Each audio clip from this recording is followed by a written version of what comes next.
Luxury and JN Money. From abroad to yard. Fast, affordable, convenient. Doctor's Hospital. Peace of mind is important when life happens. Doctor's Hospital. Always there for you. Call 949-6066. And Cayman Airways. Call them on 949-2311 to book your nonstop flights to Los Angeles and Panama. And Digicel. Cayman's bigger, better network. And Kirk Market. Experience a world of choice. We ask our listeners and viewers to avoid any statements or comments which are abusive, derogatory, malicious, or defamatory. Do not use indecent language or make any statement that is false or misleading. Call 1-800-534-8255, 949-6990, 949-8037, or WhatsApp us on 925-3261.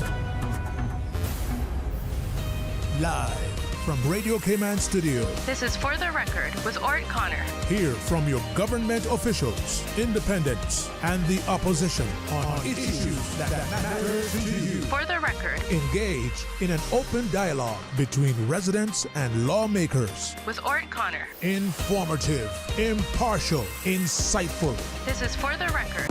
For the Record. 1-800-534-8255. Your calls, your input. This is For the Record. And now, your host, Orrett Connor.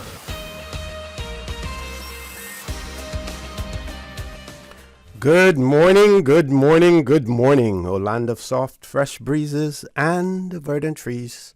So fair. Today is Wednesday, the 17th day of July 2024. Right here in the beautiful Cayman Islands. We do hope and we trust that everyone had a restful, peaceful, enjoyable evening.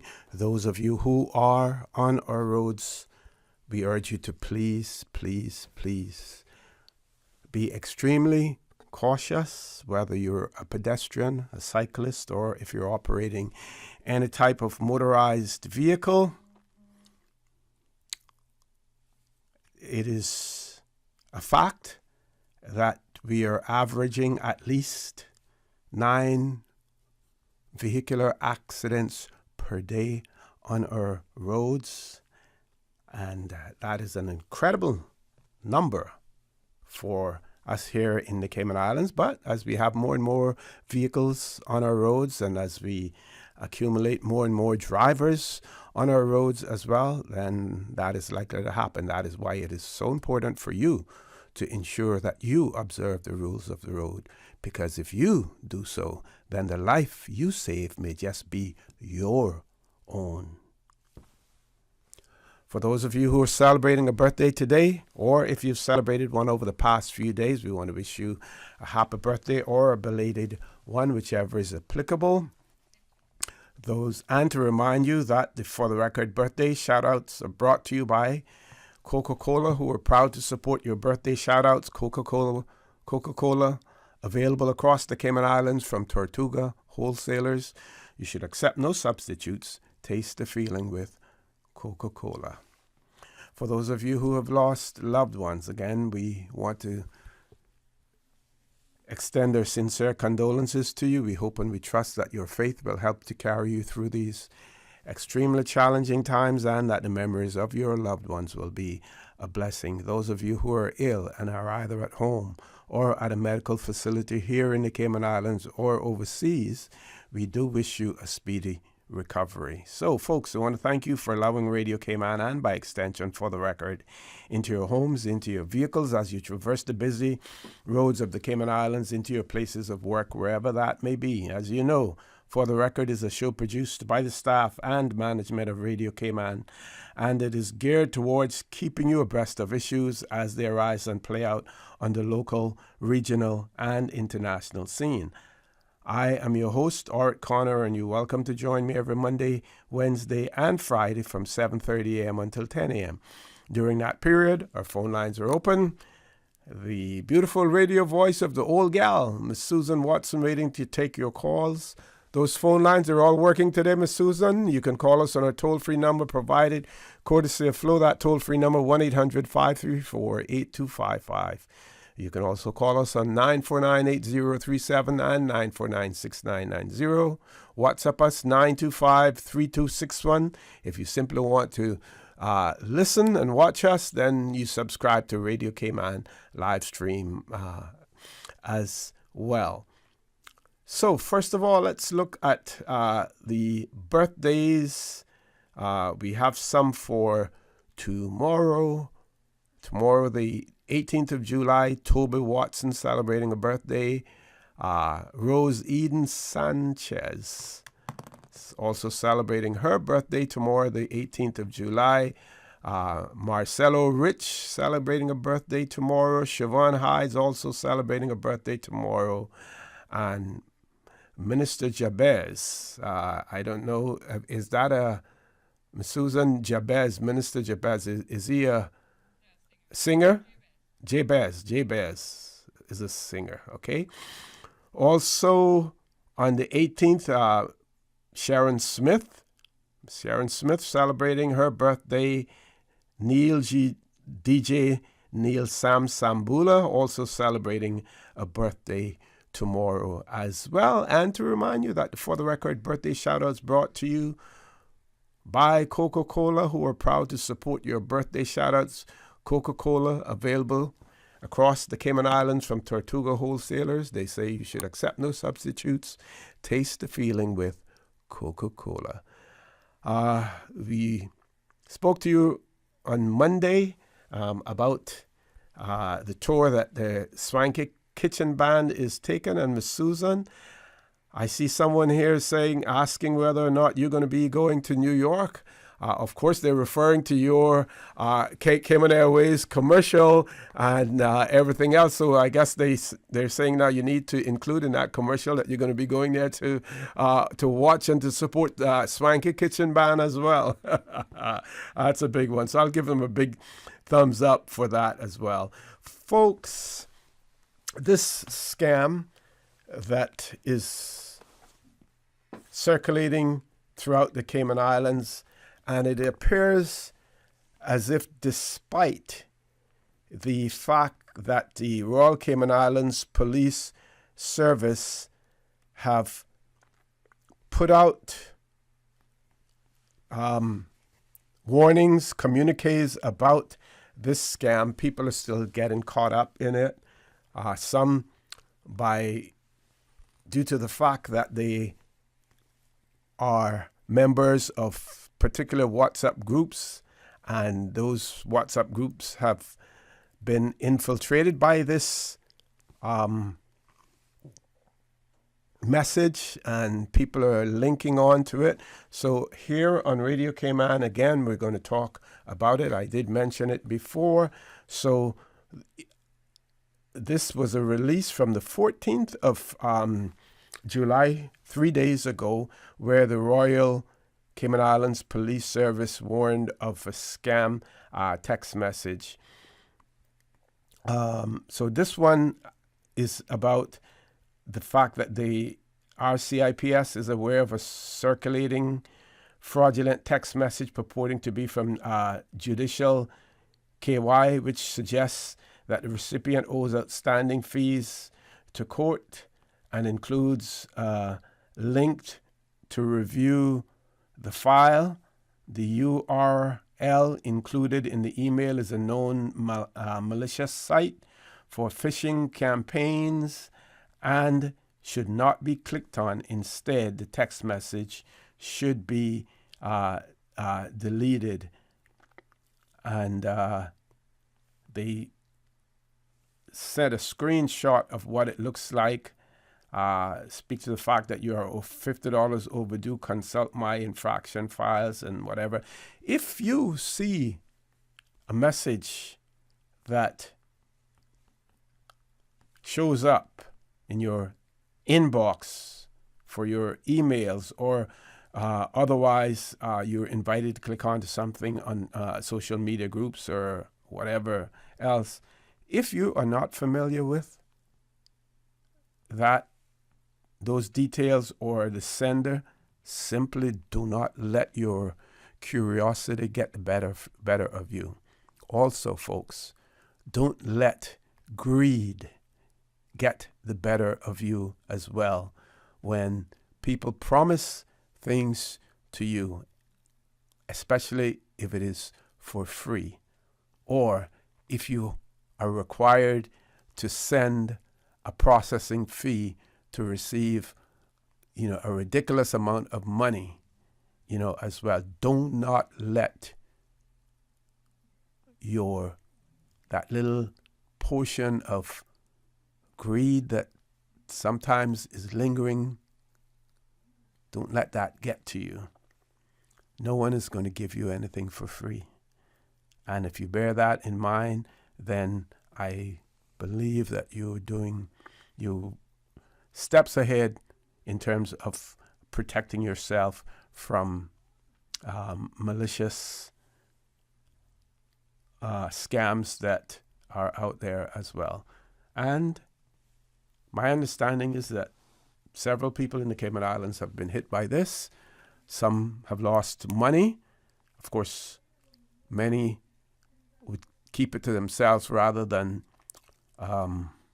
bringing it to the attention of the authorities or even friends or family members, because they're somewhat embarrassed by the fact that they have been scammed. But the more that the word is spread that this scam is taking place, then the better it is in terms of our ability to protect persons who may be the targets of these scams as well. We also see where the Royal Cayman Islands Police Service have provided an update on the national gun amnesty that's a little bit more than 2 weeks into effect. And so far, only one firearm, one illegal gun has been turned in, and a large quantity of ammunition as well. We hope that persons are listening and paying attention to this, and they follow the instructions. So the notice that has been put out by the Royal Cayman Islands Police Service, gun amnesty, hand in all illegal guns and ammunition without fear of prosecution, and that's from the 1st to the 31st of July 2024. They ask you to say no to guns, say no to violence, make the Cayman Islands safer as well. And you can visit their website, rcips.ky/gun amnesty as well. And we want to laud the Royal Cayman Islands Police Service for this effort, despite the fact that in the past we have seen that this is not necessarily the route that those persons who are intent on having a firearm and retaining it illegally, that they're not likely to come forward, but we have to try. And of course, the Royal Cayman Islands Police Service will use all of their resources, including their intelligence capabilities, to try to locate illegal firearms in the Cayman Islands as well. But right here on Radio Cayman, we basically urge you to support the Royal Cayman Islands Police Service in their efforts to get illegal guns off the streets, out of the hands of those persons who are not authorized, not licensed to have them as well. Let's take our first commercial break, folks. Please stay tuned for the record. We'll be back shortly. The Cayman Islands boasts of a long, colorful, and rich history. In tribute to our roots, Radio Cayman, the voice of the Cayman Islands, is pleased to bring you the Historical Vignette Series, brought to you by Rotary Central. For more than 110 years, Rotary members have used their passion, energy, and intelligence to take action on sustainable projects. The Cayman Islands, He hath founded it upon the seas. Between 1949 and 1951, health officer Berta E. Banks and entomologist George Gigioli spearheaded the first serious fight against mosquito with spraying equipment and large quantities of the new insecticide DDT. The program was credited with eradicating the threat of yellow fever and malaria. In the later 50s, the program was upgraded with the purchase of the Todd insecticidal fog applicator, which was mounted on the back of a truck and delivered a noxious mist of DDT impregnated diesel oil.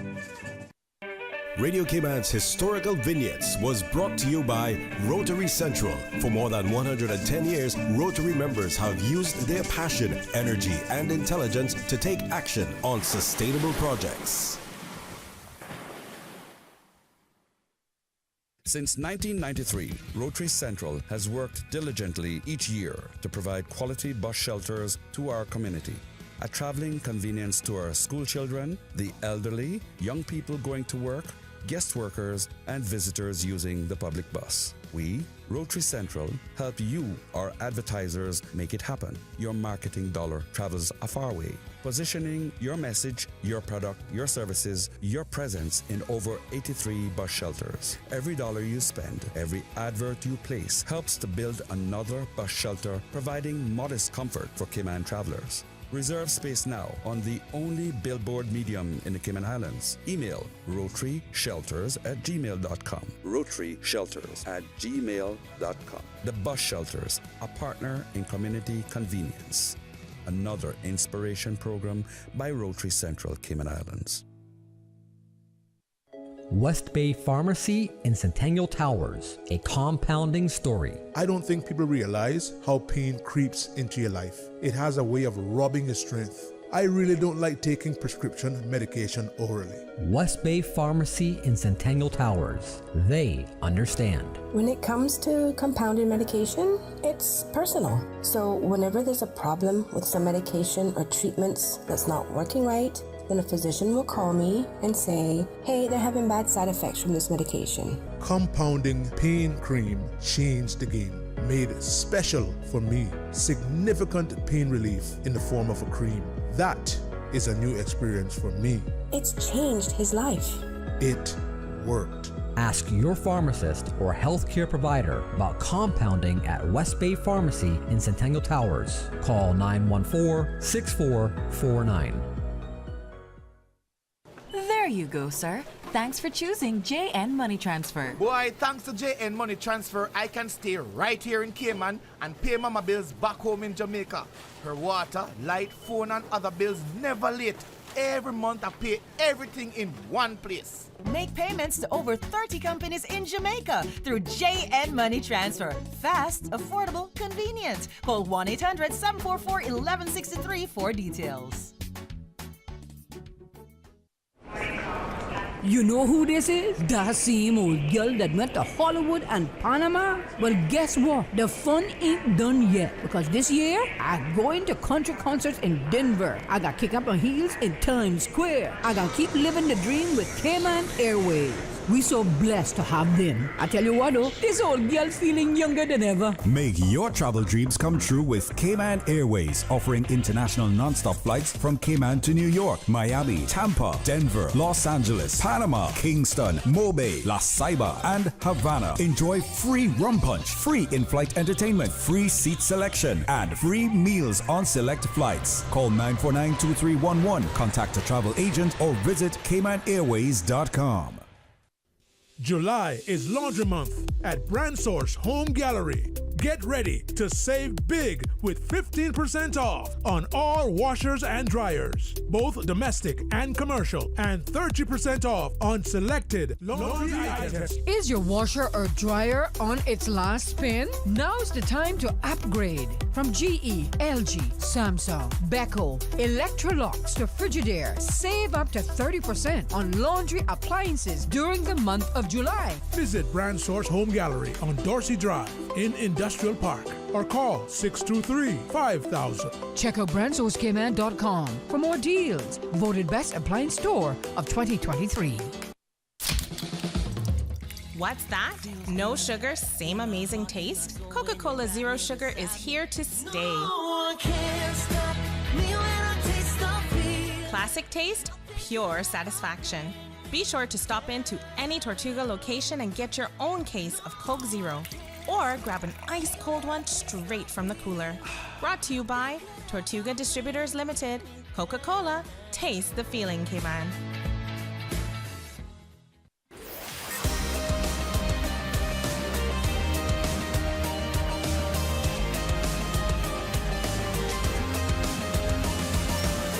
This is For the Record. Good morning and welcome back to For the Record. No guests in the studio yet, but after the 8 o'clock news, we will have guests in the studio talking about yesterday's relief flight that Cayman Airways relief flight that went to Grenada and St. Vincent and the Grenadines to reflect on the flight, what was provided. We know that I would imagine that other than flying over and seeing the damage that has taken place, that the main reason for the relief flight was to deliver relief items to these countries, and it really wasn't intended to do a tour of the countries to see exactly, what the effect of the disaster, what the effect is. No one wants to be disruptive. No one wants to be the center of attention when people are trying to put their lives back together. But so we will have guests in the studio talking about the trip itself, the intentions. And should I say this or shouldn't I? Yeah, why not say it? On Monday, I spoke about the fact that, people will talk about, we have people here in the Cayman Islands who need, why are we providing assistance to others? Charity begins at home. Yes, charity begins at home, and charity is taking place at home. But it doesn't mean that we can't be charitable at home and be charitable, to those persons in need at the same time as well. So while the persons coming on to the show this morning won't be able to take anyone on who feels that they want to verbalize that opinion about charity being at home, I'll just put you on notice that I will be prepared to debate you and to take you on in that regard. The persons coming on will be civil servants, so they have their boundaries in terms of what they can say. I am not, so I can say more as well. But anyone, and we're living in a free country, so you're free to express your views. But what you can't have control of is the facts. Facts are facts, and unless you know exactly what they are, it doesn't mean that your opinions constitute facts, as well. So just putting you on notice that if you're going to come with that line of thought, expect some pushback from the moderator or from your host. Expect some pushback in relation to that as well. Because like I said on Monday, we've been through it. We've experienced it. We have needed help. And we were extremely successful in getting back on our feet as a result of that help, but mainly as a result of us helping ourselves, as well.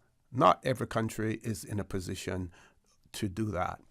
So, after the 8 o'clock news, we will have guests in the studio talking about that trip. I'll share articles with you from St. Vincent and the Grenadines, as well as from Grenada, talking about the relief effort, the relief flight that went to those countries as well. Meanwhile, Royal Cayman Islands Police Service also circulated another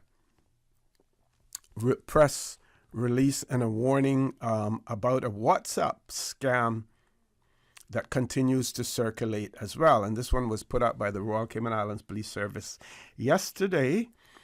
And it talks about the fact that the Royal Cayman Islands Police Service continues to receive reports of a WhatsApp scam circulating in the Cayman Islands where the culprits gain access to the victim's contact list. So they gain access to the list, and all of those persons on the list, then they have a way of contacting you. The culprits then pose as the victim and send messages to their contacts requesting urgent financial assistance. Often, persons only become aware that they are affected when they are contacted by persons who have received such requests for assistance.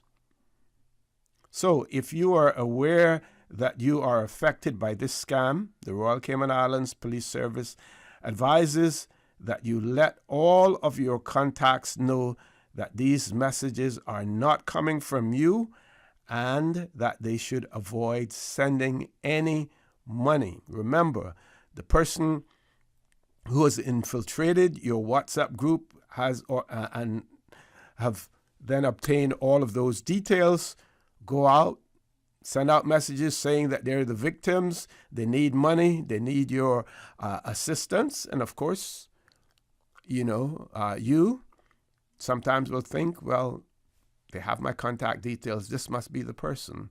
And without even trying to contact that person to confirm what has taken place, you send the money to them. So the Royal Cayman Islands Police Service again says that the general public is advised that they should be very wary of requests for money made via WhatsApp, even if they seem to be coming from friends.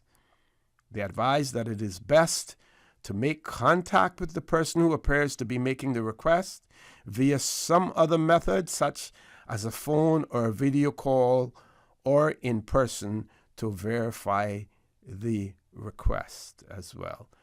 So your friends may say, oh, I'm overseas and this has happened to me, that has happened, and we need assistance. Could you please assist us in that regard?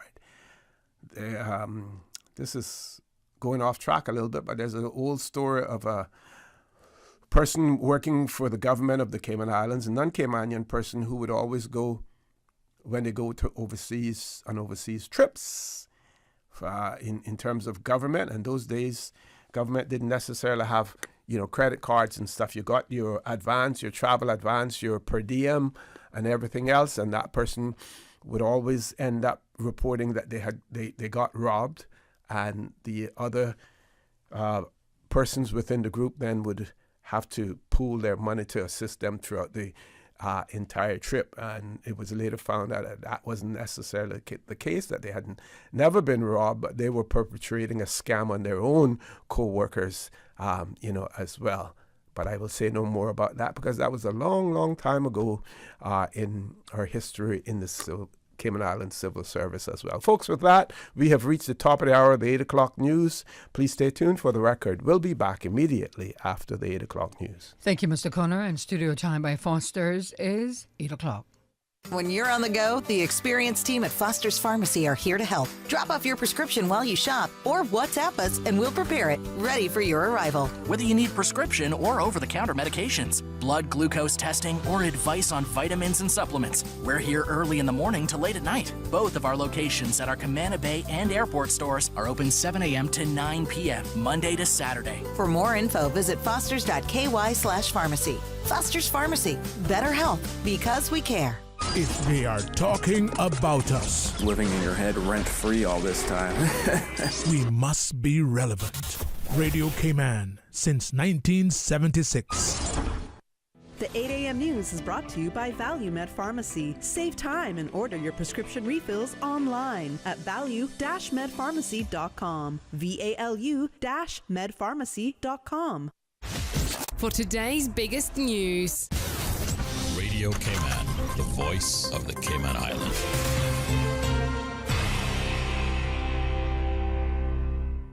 With your latest news, I'm Carsley Fuller. 3 people are heading to court after the Anti-Corruption Commission lays charges. The ACC says this follows a, quote, complex and protracted investigation. Former public officer 35-year-old Mark Edward Chin is facing charges of breach of trust, fraud on government, conspiracy, and misconduct in a public office. 30-year-old Karen Leonard Waltler faces 2 counts, breach of trust and conspiracy to commit fraud on government. Finally, 28-year-old Shamar Pibo Bazil has been charged with bribery of a public officer. All 3 are scheduled to appear in court on August 6th. Swanky Kitchen Band is taking the authentic music of the Cayman Islands on a multi-city tour of the U.S. East Coast with 8 shows between July 26th and August 8th. Minister for Youth, Sports and Heritage, the Honorable Isaac Rankin. I thought it was very important to ensure that we are able to provide sponsorship to share with the world a bit of our culture, a bit of our heritage, so they can see exactly what we are, who we are, and we can tell our story through the music and through the performances of our artists like Swanky Kitchen Band. As part of the tour, the band has been invited to perform at the Library of Congress. This will be the first time that Caymanian music will be recorded and archived as part of the U.S. National Recording Registry, deeming the traditional kitchen band music culturally, historically, and aesthetically significant. For more information, you can visit swankykitchenband.com or follow them on Facebook or Instagram. And after getting punted to the National Conservation Council back in May, a $60 million development proposed for Crystal Harbor is heading back to the Central Planning Authority today. The project is being pitched by R888. It's a pair of applications, one for 4 houses, 5 pools, ancillary buildings, 4 courts, and a dock, and a $10 million companion application for canal excavation. The application site consists of 23 acres of tidally flooded mangrove forest and woodland. Mangroves are protected under local legislation, and the DOE says it is directly adjacent to the Western Mangrove Keys, a protected site of, quote, ecological importance due to its life-supporting role for marine life in the North Sound and significant diversity of life. When it was last heard by the board in May, the CPA sent the proposal to the National Conservation Council for consideration, as the development could lead to an adverse effect on the adjacent designated protected area. The NCC has directed the CPA, if it approves the project, it must include conditions like a 75-foot mangrove buffer being retained in a natural state on the western boundary of the site, next to the protected Western Mangrove Keys. Another condition is the requirement of an environmental management plan prior to the issuance of a building permit. A few other items on today's agenda of note: Seagrove Ltd's application for 48 apartments on Seaview Road in East End, a site that contains seasonally flooded mangrove forests and primary dry shrubland. Forbes Design Studios pitch for 20 townhomes on Shamrock Drive near the intersection with Beach Bay, as well as an application for a Flow Cayman Communications Tower in Rum Point. You can find the full agenda from today's meeting online at planning.ky. Now with a check of international news, here's the BBC, which takes us out of the newscast. I'm Carsley Fuller. BBC News with Emily Thomas. King Charles has presented to Parliament the new government's legislative plans. The King said the government wished to bring in a new deal for working people to ban exploitative practices and would reset relations with the EU. He said ministers would seek to accelerate the provision of high-quality infrastructure and housing and raise education and health service levels. The Mayor of Paris, Anne Hidalgo, has gone for a swim in the Seine to display confidence that the water's clean enough for the upcoming Olympics. Dressed in a wetsuit, she put her face down in the water and swam front crawl. Kenya's Rights Commission says more than 50 people have now been killed over the past month in widespread anti-government protests. The US has announced a $400 million investment in a Taiwanese computer chip company to boost its production in Texas and Missouri. The chairwoman of Hong Kong's Journalists Association says she was fired by her employer, the Wall Street Journal, after she refused to step down from her post. Ukraine's second city, Kharkiv, which has been pummeled by Russian shelling, is to build a series of underground schools. Media reports in Russia say a North Korean official, whose name matches that of the leader of a visiting military training team, has drowned while cooling off in a pond outside Moscow. Police in Thailand say the 6 Vietnamese nationals who were found dead in a luxury hotel suite in Bangkok on Tuesday were probably poisoned with cyanide in a suspected murder-suicide case. That was the latest world news from the BBC.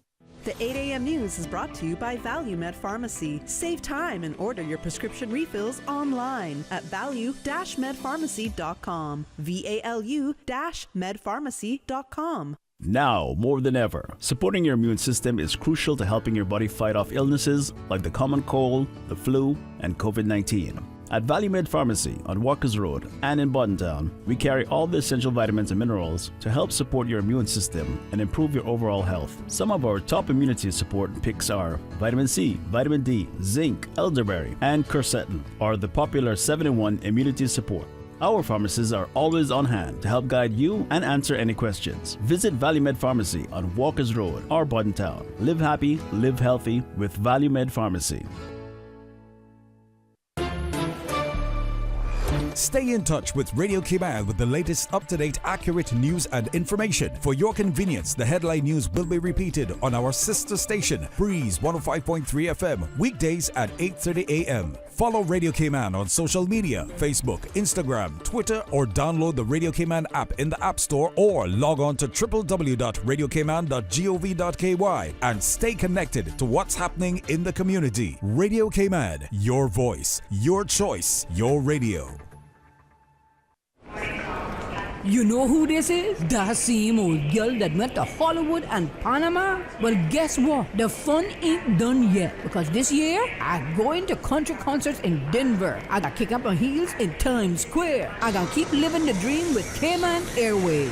We so blessed to have them. I tell you what though, this old girl's feeling younger than ever. Make your travel dreams come true with Cayman Airways, offering international non-stop flights from Cayman to New York, Miami, Tampa, Denver, Los Angeles, Panama, Kingston, Mobay, La Ceiba, and Havana. Enjoy free rum punch, free in-flight entertainment, free seat selection, and free meals on select flights. Call 949-2311, contact a travel agent, or visit CaymanAirways.com. Did you know that there are over 300 public rights of ways to the shoreline across the 3 Cayman Islands? Now you can find them easily with the new Shoreline iMap at gov.ky/shoreline. Social media, X, formerly Twitter, Facebook, Instagram. Interact with our talk shows on YouTube. Download our official Radio Cayman app, or you can log on to our website, www.radiocayman.gov.ky. You can also add us to WhatsApp on 925-3261. All the latest information, breaking news, community events, and more. Radio Cayman. The 8 a.m. weather update, brought to you by CG Britcade, where people come first.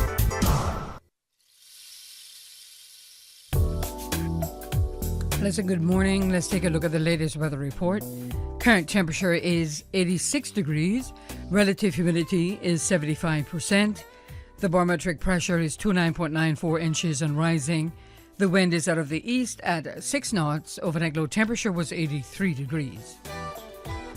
Synopsis indicate light to moderate easterly winds and seas expected over the Cayman area for the next 24 hours in association with a weak pressure gradient over the northwest Caribbean.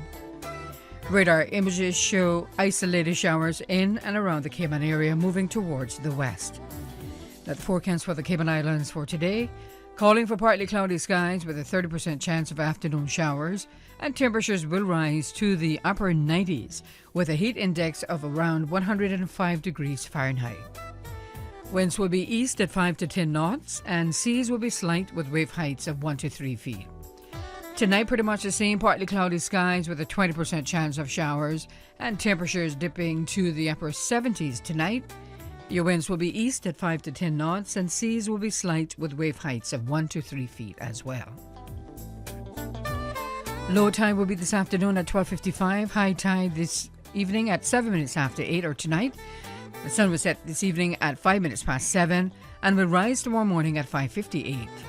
And the outlook is calling for an increased chance of cloudiness and showers from Friday morning as a tropical wave approaches the Cayman area. We were on the edge of a breakthrough. I knew the substance was extraterrestrial, but I didn't realize. Aunt Angie, what does this have to do with managing my insurance? Well, long story long, the entire lab exploded, and the radioactive sludge went everywhere. I ended up in the hospital for a few weeks, but I was able to manage everything with the CG online portal. The online portal. Safe, convenient, simple. CG Brit-K. Good like that. The 8 a.m. weather update brought to you by CG Brit-K, where people come first. Getting good sleep helps boost your mind and mood and can help prevent health problems. Women are more likely than men to have insomnia. Changing hormones during the menstrual cycle, pregnancy, and menopause can affect how well a woman sleeps, along with many other factors such as a poor mattress, screen time before bed, eating too late, and sleeping disorders such as sleep apnea. Making sleep-responsible choices and speaking with a physician can greatly improve your sleep schedule. Homeowners, protecting your family and property is crucial during the season, and you should always assess insurance needs long before a storm makes landfall. Most insurers won't issue new policies or increases when a storm is imminent. Cayman Insurance Center's team of professionals can help owners like you find the most comprehensive coverage and competitive rates. Call the insurance professionals at Cayman Insurance Center 949-4657 or email info@cic.com.ky. Don't take chances with your family's future or your valuable assets. Call Cayman Insurance Center's insurance professionals today at 949-4657. The traffic report is brought to you by Subway. Enjoy a delicious start to your day with breakfast from Subway. Good morning once again. Let's take a look this time at traffic. Slow moving traffic coming from the east, especially on Crew Road.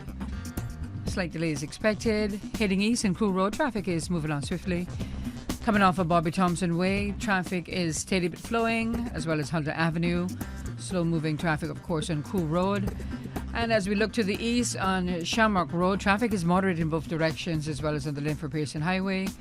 Coming off of the Esterly Tibbetts Highway, traffic is steady but flowing. Edward Street, moderate flow of traffic, and traffic is flowing pretty good on the West Bay Road in front of the Ritz in both directions, and as well as coming from the West Bay four-way stop. Now, if you see any accidents or incidents on Cayman's roads, give us a call here at Radio Cayman, 949-69990.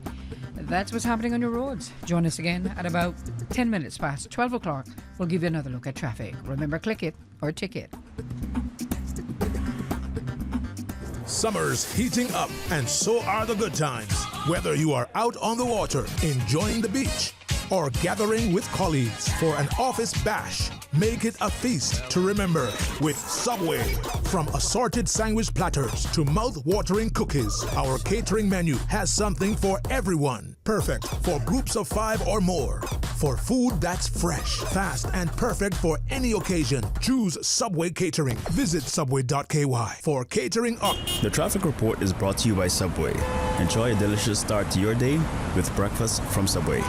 Flow presents Flow Mania, the first ever all-in-one bundle for mobile and fixed internet. Wow, finally! With an absurd 1 gig broadband connection at home. For real, that fast? Insanely fast 5G for the first time ever. Are you serious? And an incredible service to keep you going. Wi-Fi backup included. What? Woohoo! Go all in. Go full mania with Flow Mania. Calculate your savings when you sign up at discoverflow.com or in store. The new KFC nuggets have arrived. That unlike the no-gets, ours are handmade using 100% white meat, unlike the no-gets. At KFC, we hand bread every day to achieve the perfect flavor. After you try our delicious and crispy nuggets in the original recipe, you'll never settle for less. KFC, the real nuggets. It's finger-licking good.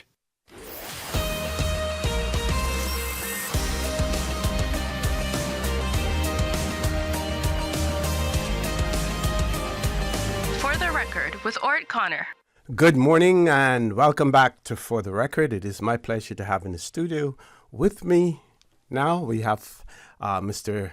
Jason Webster, who is the Deputy Chief Officer in the Cabinet Office, and Ms. Danielle Coleman, who you all know is the Director of Hazard Management, Cayman Islands. Folks, good morning. Welcome to For the Record.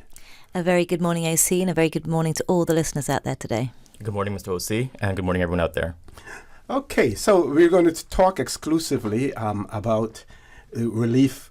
We can talk about relief efforts in general first, and then specifically talk about the trip yesterday to Grenada and to St. Vincent and the Grenadines, as well.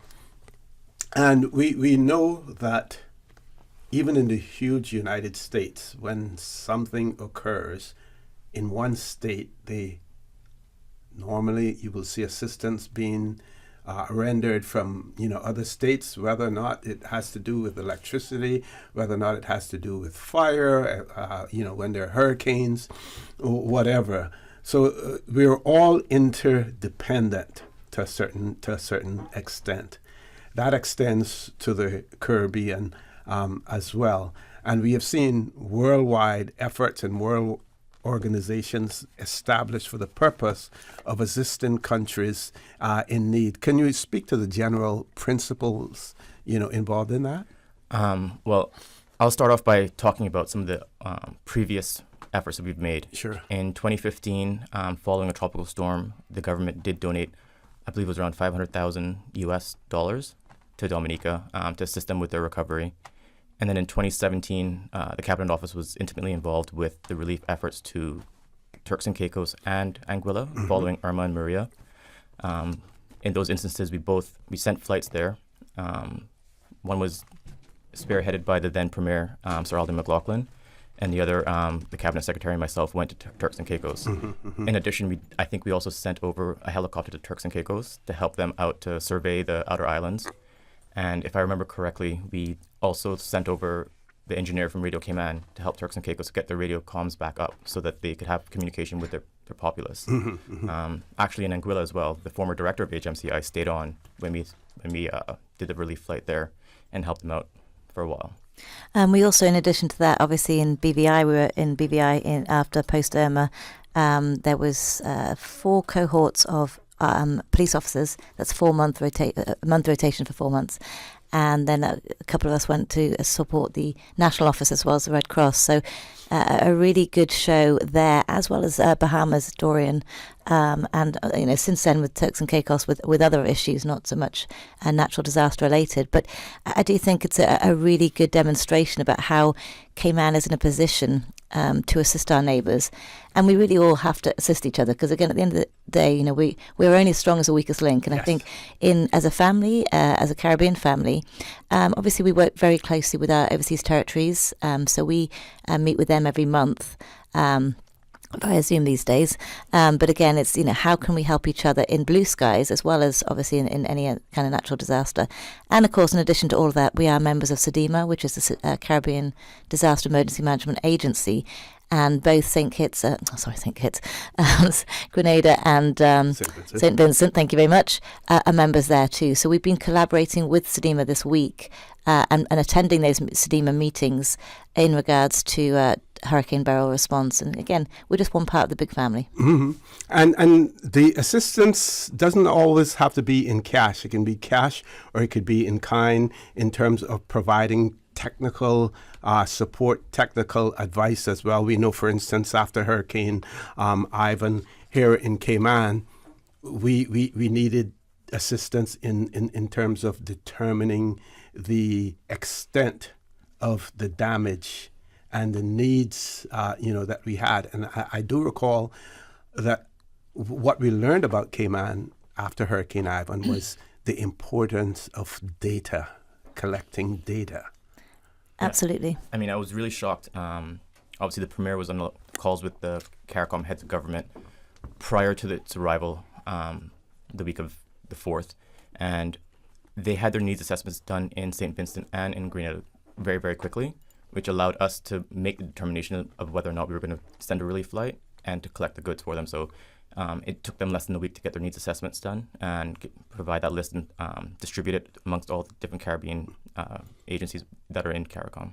I think it's a really good point there, and I'm glad you brought that up, Jason. You know, at the end of the day, unsolicited items become a real pain when you're responding and you're on the receiving line. And when I say unsolicited items that aren't part of the needs assessment list. So as Jason mentioned, we've got, both countries did submit needs assessment lists and they're saying we need this, we need cots, we need tarpaulins, we need generators.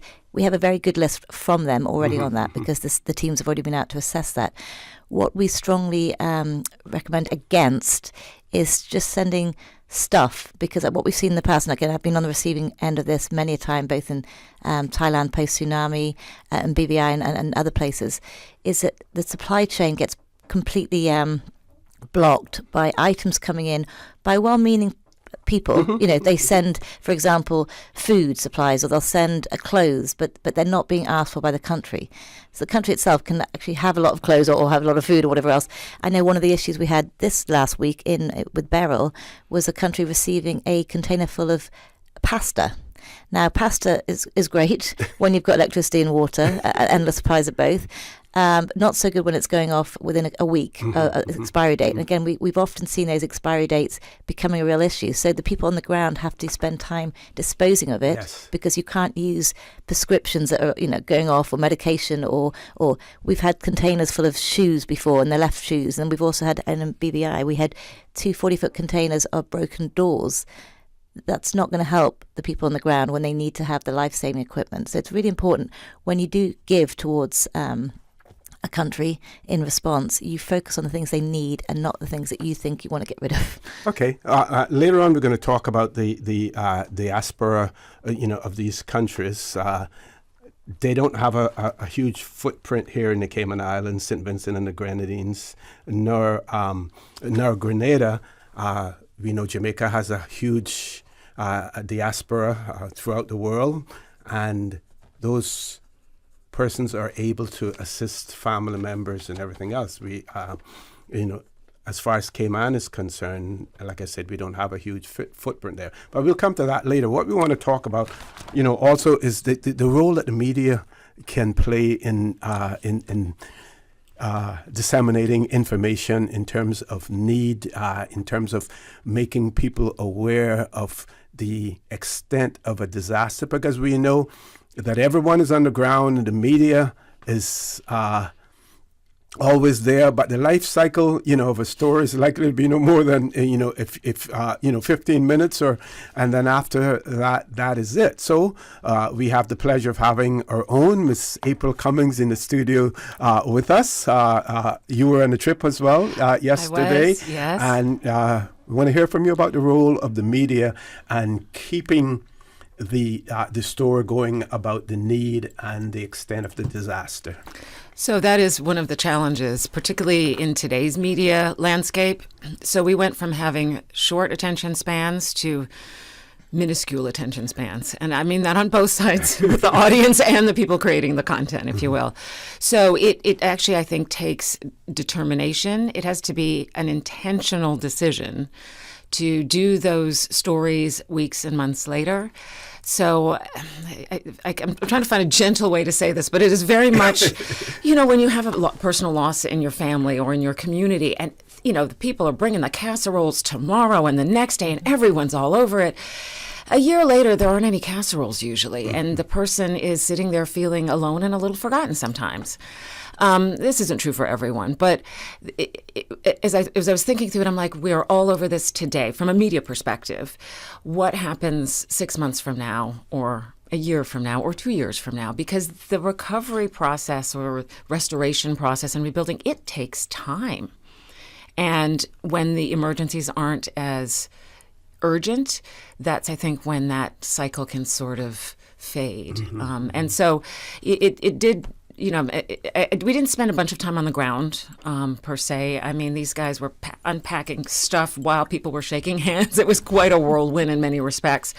But I have to say, I was thinking, as I was coming in, I'm like, it's not just about today, but it's about 6 months from now, 2 years from now. April, it's such a good point because, again, at the end of the day, as soon as the media attention falls away from the country, so does the funding. And then that really does have a direct correlation to the recovery. So that media attention on the recovery phase in order to sustain the economy and sustain the funding coming in from different elsewhere is so important. Some of the stories that often don't get told are, in some respects, people within their own countries, the stories of what's happening will sometimes stay within that community, and they may not get picked up internationally. And so, yesterday is an example of a way to, for lack of a better word, create an additional wave of attention. So by sending this delegation of people who have connections and relationships in the region, it also helps raise the profile of the situation.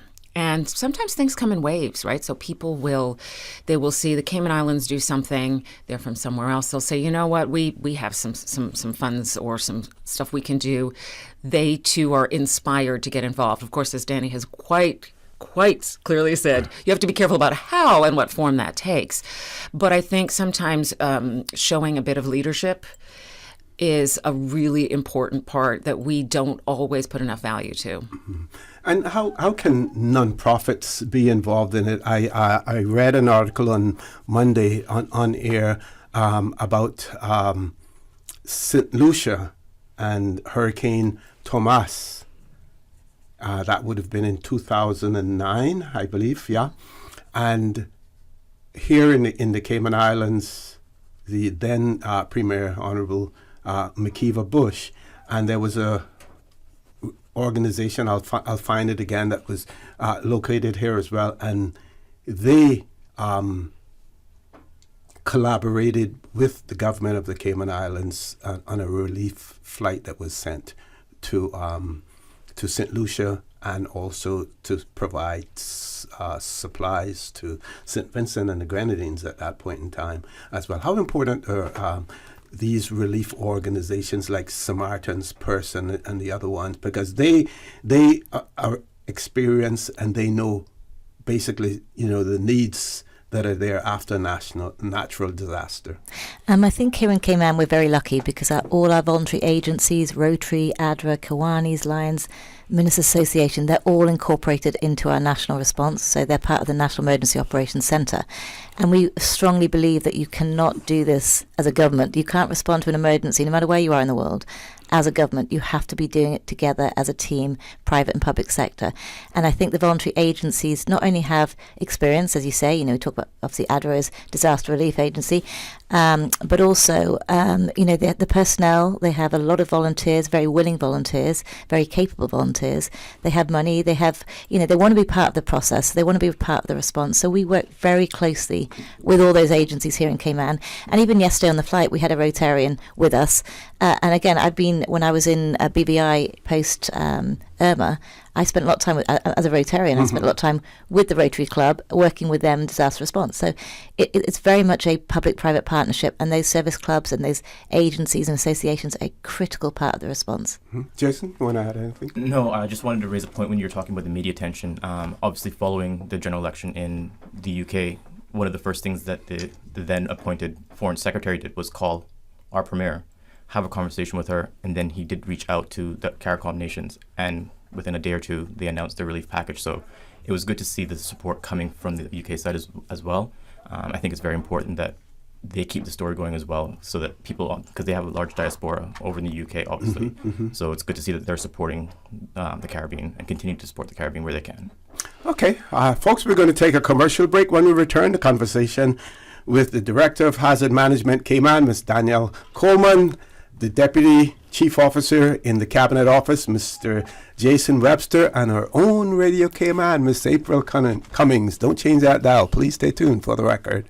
We'll be back shortly. At Doctors Hospital, we know life happens, and usually when you least expect it. So when unexpected medical issues arise, you need quality care close to home. Located in the heart of Georgetown, our accomplished team of physicians and medical staff treat minor urgent conditions such as migraines, chest and abdominal pain, shortness of breath, burns, broken bones, open wounds, and more. 24 hours, 7 days a week with no appointment necessary. Peace of mind is important when life happens. At Doctors Hospital, we're always here just for you. Need to speak to someone? Call 949-6066. Do you want to have your say in the development plan for the Cayman Islands? Well, the next Plan Cayman public consultation meeting will take place tomorrow, Thursday, July 18, from 7 until 9 p.m. in East End at the William Allen McLaughlin Civic Center. You can tune into Radio Cayman as we broadcast the Plan Cayman public consultation live from 7 p.m. this coming Thursday. The consult will focus on the 2024 draft planning statement. You can view the planning statement at www.plancayman.ky and share your feedback at tomorrow's public meeting in East End, which will be carried live on Radio Cayman from 7 until 9 p.m. When it comes to weekly meal prep, I trust Kirk Market to provide the best value for quality proteins. The butchers at Kirk Market are super helpful. They always slice my steaks perfectly. Kirk Market has everything I need for healthy and flavorful protein-packed meals. From lean cuts of CAB choice beef, tender CAB prime beef, the juiciest pork, and all-natural hormone-free poultry, to their seafood section with everything from fresh local snapper to omega-3 rich salmon. I choose Kirk Market for the highest quality proteins to support my healthy lifestyle. Kirk Market. Eat well, live well, and discover a world of choice. Tired of feeling exhausted, no matter how much sleep you get? It could be sleep apnea, a condition affecting millions of people that often goes undiagnosed. At Total Health, we believe in the power of preventative care. That's why we're offering at-home Level 2 sleep studies, convenient, comfortable, and conducted in the privacy of your own home. Untreated, sleep apnea can lead to serious health issues like high blood pressure, heart disease, and stroke. Our comprehensive approach means you get personalized care from start to finish. Wake up to a healthier tomorrow with Total Health. Contact us today at 333-2222 or visit totalhealth.ky to schedule your at-home Level 2 sleep study. Because a good night's sleep is just the beginning. Total Health, your partner in preventative care. Dr. The Honourable Mr. McKeever Bush would like to invite the community to a public meeting Thursday, July 18th at 8 p.m. at the A.L. Thompson's parking lot and on Saturday, July 20th at 8 p.m. at the Ebanks Road Park in Northwest Point Road, West Bay. The public meeting is to explain his call for an independent commission of inquiry into the legal system. That's happening tomorrow, Thursday, July 18th, 8 p.m. at A.L. Thompson's parking lot, and on Saturday, July 20th, 8 p.m. at the Ebanks Road Park in Northwest Point, West Bay. The mission of the National Conservation Council and the Department of Environment has worked to protect and conserve the unique plants, animals, and habitats that make the Cayman Islands so special. Learn more at conservation.ky.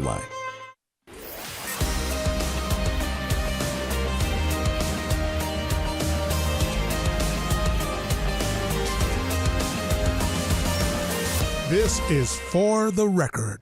Good morning and welcome back to For the Record. We're talking about the relief effort that took place yesterday on Cayman Airways, the Cayman Islands Government and its associated agencies who traveled to St. Vincent and the Grenadines as well as to Grenada to provide some relief funds as well as items. Drop in the bucket probably compared to what is needed, but we're all doing our part. So we're discussing the whole concept of relief as well as specifically about the trip yesterday. That conversation has taken place with our own Miss April Cummings, who was on the flight as well, Mr. Jason Webster, who's the Deputy Chief Officer in the Cabinet Office, and Miss Danielle Coleman, the Director of Hazard Management, Cayman. We do have a caller on the phone. Let's grab the caller. Caller, good morning. Welcome to For the Record. Good morning. Good morning, ma'am. And good morning to your panel. OC, I beg you to let me express myself for this situation. OC, I believe that a lot of people is forgetting where we coming from. And to know that our men who helped build this country, a lot has passed on through death out there fighting to support their family here in the island while they was at sea.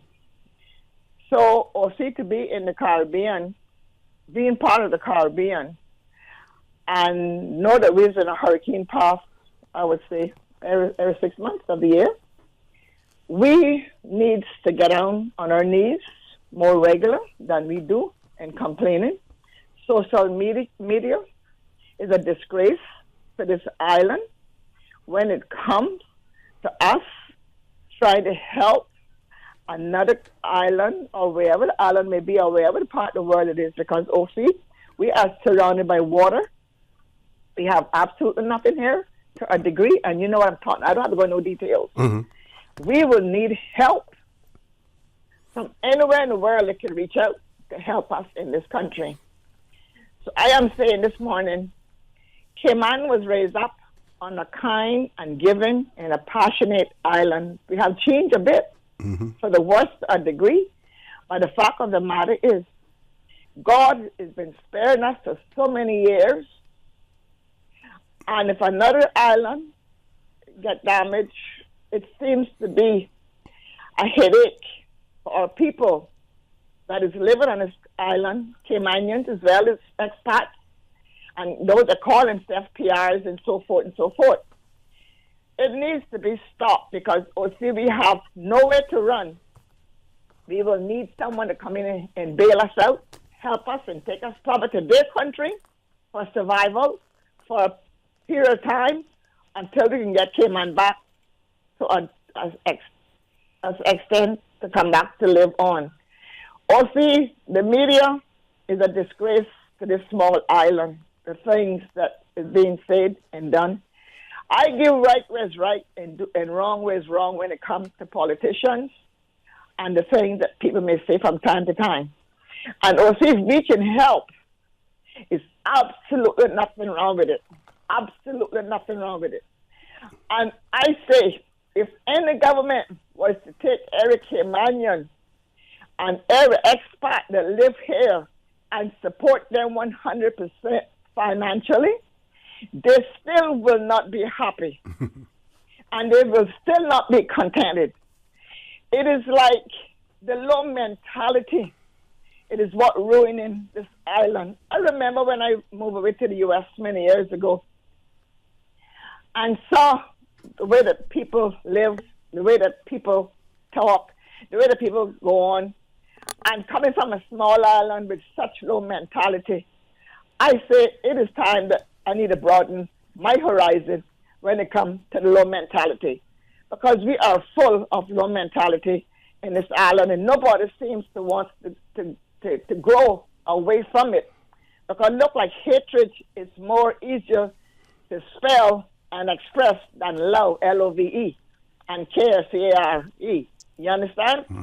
So I just want to say that whatever this government has done for those islands, I am for it.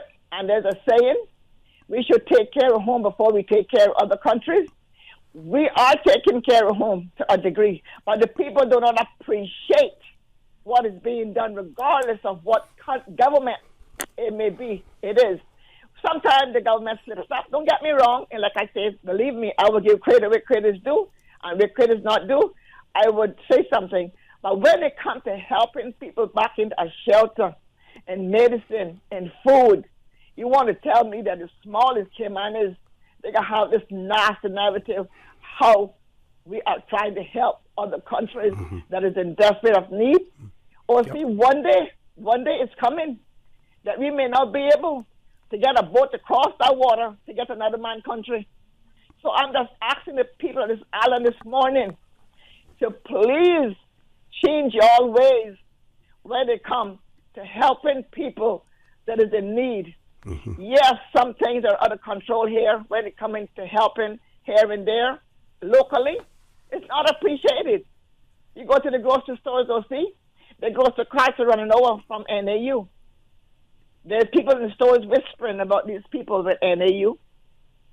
Sometimes I think there's a little bit overboard too, because some people refuse to come out of the system. The mother going there, their daughter going there, their grandchild going there. It's just Carl, I think we're drifting a little bit away from the topic, though. But I want to thank you very much. The people that we have in the studio, they have a limited amount of time. The phone lines are going to be open later on as well for us to discuss this once they've gone. But thank you for your input in terms of calling out to people to be supportive. I'm going to ask my panelists here if they want to comment on what the caller has said. Thank you, Mr. O.C. A theme of some of the remarks that were made by the heads of government yesterday when they were meeting and talking was about the shared experiences that we have as island nations and being on the front line of climate change. And hurricanes have affected us all. Mm-hmm. And they were really appreciative, especially the PM from St. Vincent, when he mentioned us giving, even though we may have needs at home as well, was very, very, very, very much appreciated by him and his people. One day it could be us, and they will reach out and help us when we are in need. So it's about recognizing that while we can, it's important to do so. And I funnily enough, I have the world's worst memory, so I was trying to pull up my computer where I had made some notes on the flight back, because that was a recurring theme.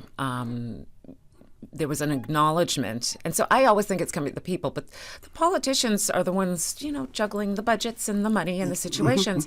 And so to hear both of these heads of their respective states each touch on that, expressing a sincere appreciation for the fact that, yes, we know you guys are doing great, but you guys are having trouble at home too. There are things you have to manage. You have a lot of people asking for a lot of things.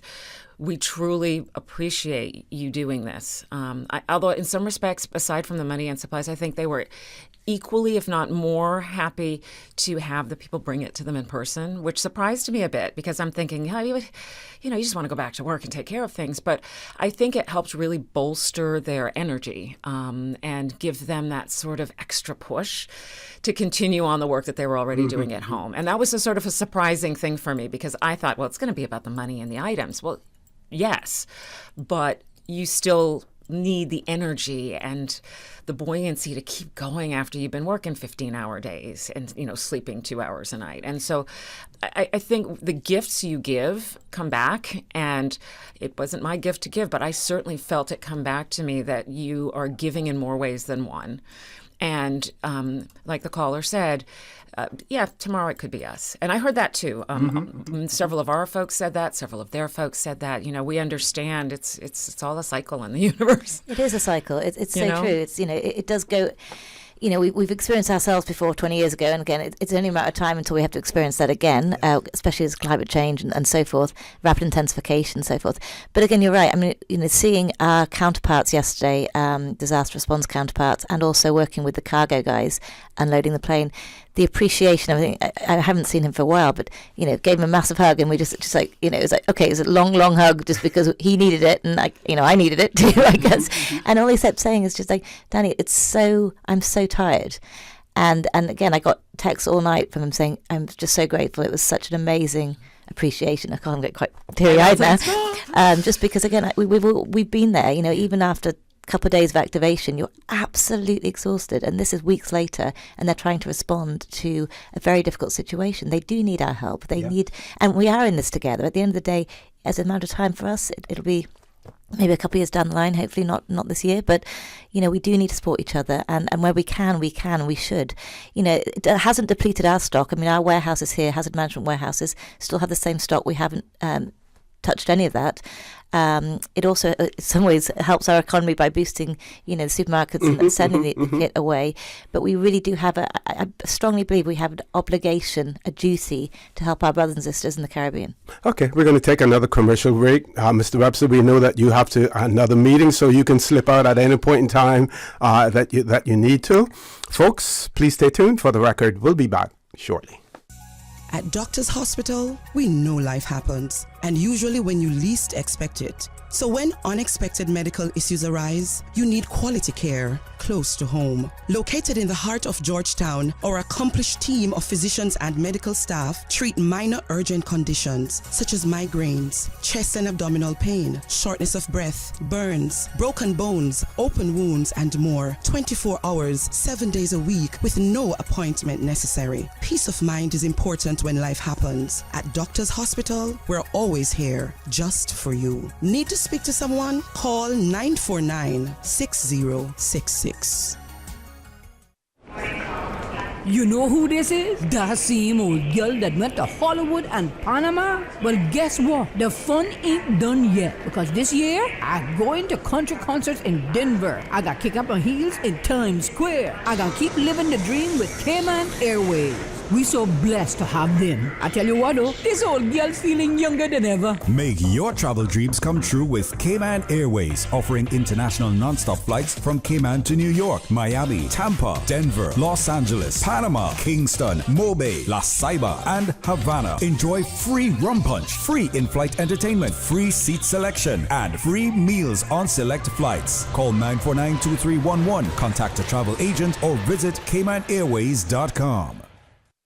July is Laundry Month at Brand Source Home Gallery. Get ready to save big with 15% off on all washers and dryers, both domestic and commercial, and 30% off on selected laundry items. Is your washer or dryer on its last spin? Now's the time to upgrade. From GE, LG, Samsung, Beko, Electrolux to Frigidaire, save up to 30% on laundry appliances during the month of July. Visit Brand Source Home Gallery on Dorsey Drive in Industrial Park or call 623-5000. Check out brandsourcecayman.com for more deals. Voted Best Appliance Store of 2023.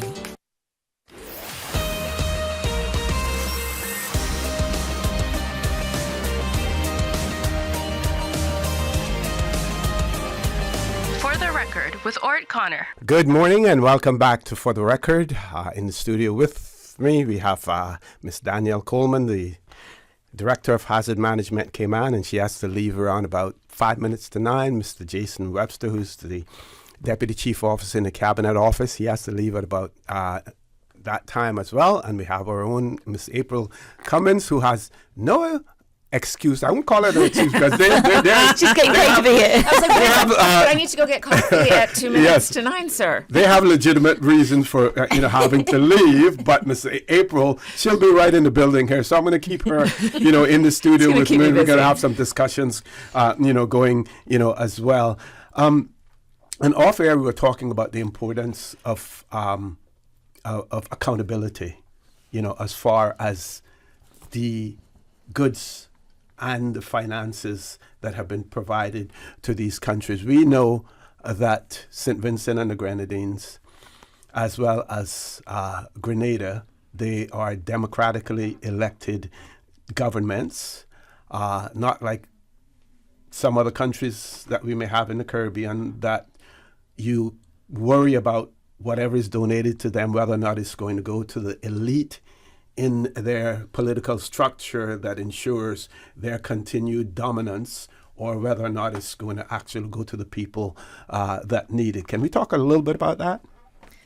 Yeah, so just one of our jobs yesterday was to do the audit trail. So since Saturday last week, we've been working with the Cabinet Office to, obviously we're part of the same family there too, to pack all the stuff. And again, just a massive shout out to Robert Tatum from the Procurement Office. He has been an absolute legend in all this. He really has led the force. Mm-hmm. He's part of our National Emergency Operations Centre resource support. But again, the audit trail is so important. So what they've, Hazard Management and Robert over the last couple of days have done a very, very strict Excel sheet about what's going where. Hence why yesterday when we were doing the audit in both countries, we're signing off each item to go to each item so that we're not sending too much to one. It's all based on a needs assessment. Mm-hmm. So again, the audit was done, and we will be checking in with our Disaster Management Office, which is where all the kit's gone to, It's been assigned from a procurement hazard management here, obviously CIG, but Cayman Islands Government, but sent to their offices. So it's very much civil service stock. So all after any emergency, that's exactly really what it should be assigned to the local disaster management office for distribution. And again, us here in Cayman, we work very closely with our voluntary agencies to ensure that's a very objective, impartial, needs-based relief distribution. So yeah, that audit trail, we've got all the records here. We will be checking in with our disaster management partners who we met yesterday again, or caught up with yesterday, in the next couple of weeks to see where it's been going to. And so that chain, that trail for audit purposes will be continued to live on and make sure that, it's going to the right places. And again, it's an ongoing relationship, but the audit is so important. And I'm going to interrupt you. I just want people to know. And I watched them do this. So they walked around with the laptop, with the stuff, and it was a laborious process. And then imagine that all the items in this aircraft were packed in like Tetris. That all had to fit together, the weight, everything had to be balanced correctly, and they had to account for every single thing. And then they had to do it again. And then again. So it's a laborious process while everyone else is shaking hands and hugging. They were hugging too. But there's this process of making sure that everything is accounted for. Okay. Sorry. Yeah, and to that point, I just wanted to thank the individuals down at Cayman Airways Cargo. Absolutely. For the way that they handled the packing and helping us facilitate all the 16 or 20 pallets that we sent over. So thank you to them as well. They were very professional. They came on the flight with us to help us unload the plane. So to make the transition very quick and easy. Great. Because we didn't have very much time on the ground in each country. So they were amazing. And one of the things we've got from yesterday, again, a lot of this is about us learning from our own experience. Yes, we're doing something in the region, which is excellent, but we're learning ourselves. So one of the things that came out of yesterday, working with the cargo guys from Cayman Airways, was how do we train better together to make sure the packing that we're doing from the warehouse side with the regiment is actually cohesive with what they need to do for the plane. So we're actually, we've got a meeting this week to talk about how we're going to move that forward and make sure that what we're packing originally works with their, their cargo holds and so forth. So it's going to be a really good relationship, and really appreciate those guys. Yeah, and also in the directives that went out to those persons who were traveling with the delegation, you basically just took whatever could hold in an overhead bin, because they didn't want you as passengers, taking stuff that would compromise their ability to carry, the maximum load, in terms of the relief. And they made you sit in certain sections of the plane so that everything was balanced. Yes. Yeah, we had a lot of Pampers in the overhead lockers yesterday. I've never seen so many Pampers in my life. Yeah. It was a very good job, very professional job by Cayman Airways, their flight crew as well, managing that flight. Like I said, we had to be in the ground for less than 90 minutes in each destination, because otherwise it would get into their 12 hours of being able to operate. So we were very lucky that we were within that 12 hours. We were able to come back. We didn't have to overnight, because obviously there's limited resources in St. Vincent and Grenada right now. So for us to have to stay a night would have caused more harm than good. Yes. And the desire to treat their foreign guests well, you just don't want to put that pressure on folks. Exactly. Very quickly, before you go, Jason and Ms. Danielle leave us, we know that there were other Caribbean heads of state who were there for meetings as well. I think I saw in one of the in the Grenadian newspaper talking about, probably five heads of state that were there as well, offering support one way or the other. So in St. Vincent, we actually took over the Prime Minister of Grenada to St. Vincent, where they met up with at least 3 or 4 other heads of government. A lot was going on, so I didn't actually see who was there. But they were getting ready to head over to Union Island, which is one of the islands in St. Vincent and the Grenadines that was one of the worst affected by the storm. They were going to go there and do a tour. Unfortunately, our premier could not go with them, as we had to leave. They would have been there for a couple hours or so. So, the solidarity from the other members of CARICOM was present in St. Vincent. Okay, any final comments from both of you before you leave us? I just really want to thank, I have a list here, so I'm going to try and go through it very quickly, of all the people that helped over the last week. HSA, Health City, the retailers, HMCI, the regiment. We already thanked Mr. Tatum from the Central Procurement Office, PWD, who did all the deliveries and pickups for us, Parliament staff, Ministry of Tourism with the flight, CAL, obviously, Ministry of Finance, Radio Cayman, Department of Comms, Protocol, and all the other members of the private sector that helped us as well. So I just wanted to hope I didn't miss anybody. So apologies if I did. Sure. Danny? And Jason hasn't had much sleep this week because I know he's been working on this. So thank you to Jason as well as the Cabinet Office. I just want a big shout out. Again, I think it was a really successful trip. That solidarity between Caribbean nations and brothers and sisters, it's so very important. So, let's just bear that in mind. It's not us this time. We can do what we can do because we're in the position to do it. But again, in the future, it may well be us, and creating those beautiful relationships and that solidarity is so incredibly important. So just be prepared for the season, please. Very, very quickly, because I'm going to want to talk about this afterwards as well. Do we know whether or not the UK assistance that is in the Caribbean, whether or not they have had the ability to go to Grenada or to St. Vincent yet? My suggestion, and I'm going to talk more about this, was that while they positioned themselves that they could respond to us first, when it was evident that we really didn't need them, I opine that they should head directly back to the Windward Islands and offer whatever support they could to them there, because we didn't need it. Now, from a logistical standpoint, I don't know, whether or not that was possible, because I don't know. Oh, you're referring to HMS Trent. DOD, yes. It's a good point. I'm about to have a meeting with them, so I will. She will ask this question. You can tell them I asked that question. But again, talking about regional support, I can't speak for the SCDA right now or HMS Trent, right. But I can speak for MV Dawn, the motor vessel Dawn, that was here a couple of months ago doing an exercise with us. They are very much involved in it. SEDEMA, Caribbean Disaster Emergency Management Agency, have people on the ground in Union Island and other areas. So there is definitely a very good regional response. But I will tell you in 5 minutes' time, I'll text you and Great. Okay, Miss Susan, no, you need me to come to you at 9 o'clock rather than a little bit early. So we're going to allow Mr. Webster and Miss Coleman to slip up because they have other meetings to attend, and we're going to talk more with Miss April as well, and we're going to ask you to tell us about your experience, Sure, as well. Yeah. I mean, I found it quite a learning experience. Thank you guys both so much. We know that you have not slept much either. I'm fully aware of this. Take care, Jason. Okay, Danny. But it was a good experience for me. It's been a long time since, as a media person, I've been on the road in this fashion. Oh. And so, I do wish, sadly, that we did not have an opportunity to spend a bit more time actually seeing the damage or talking with folks. But I completely understood that was not going to occur. So it wasn't that I didn't go into it knowing that wouldn't occur. But just even having a chance to talk to people around the airport. And, for all we don't think there's a huge representation of the diaspora of these countries, I'll tell you what, I saw 3 familiar faces who were in... So Pastor Carlson Benjamin, who was here, he was in Grenada, and it was incredible. I'm like, wait, do I know this person on the other side of the fence? And so there were several people who have relationships and family and connections back and forth. And just seeing the fact that there was so much sort of love and support and care going on, it was really kind of inspiring, O.C. I kid thee not. Yeah, it really is, yeah.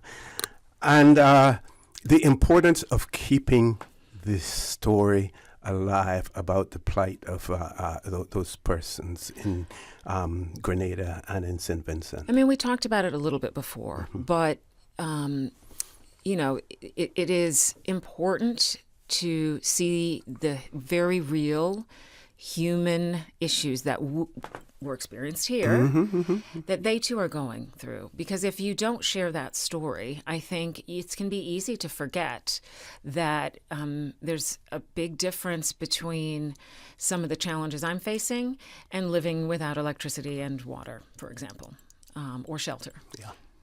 Yeah. Okay, Ms. Susan, we've reached the top of our headline news. When we return, Miss April is going to go and get her coffee and come back, and we're going to talk some more. Don't change that dial. Please stay tuned. Phone lines will be open, as well. For the record, we'll be back shortly. Information, entertainment, inspiration. Covering Grand Cayman, Little Cayman, Cayman Brac. Since 1976 till now. Radio Cayman in the Cayman Islands. From Radio Cayman's newsroom, this is Headlines. Local, regional, international news.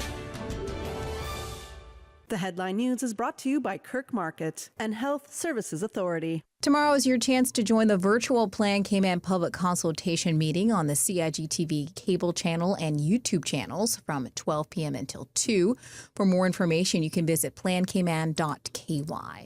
Cyanide has been found in the blood of all 6 people who died in a luxury hotel suite in Bangkok. Based on the initial postmortem examination, they say there is, quote, no other cause that would explain their deaths except for cyanide. But further tests are being carried out to determine the intensity of the deadly chemical. Forensic investigators had earlier found traces of cyanide in teacups used by the victims, all of whom are Vietnamese origin, including 2 with dual citizenship. Police suspect that one of the dead was behind the poisoning and was driven by crushing debt. Country singer Ingrid Andress has apologized and admitted being drunk while performing a much-derided rendition of the U.S. national anthem at a baseball stadium. Her erratic performance of the Star-Spangled Banner was widely shared after Major League Baseball's home run derby in Texas on Monday. She wrote, quote, I was drunk last night. She has previously received 4 Grammy Award nominations. Those are your headlines. I'm Karsley Fuller. More news available at www.radiocayman.gov.ky. Check out our social media pages: Facebook, YouTube, X, formerly Twitter, Radio Cayman Headline News.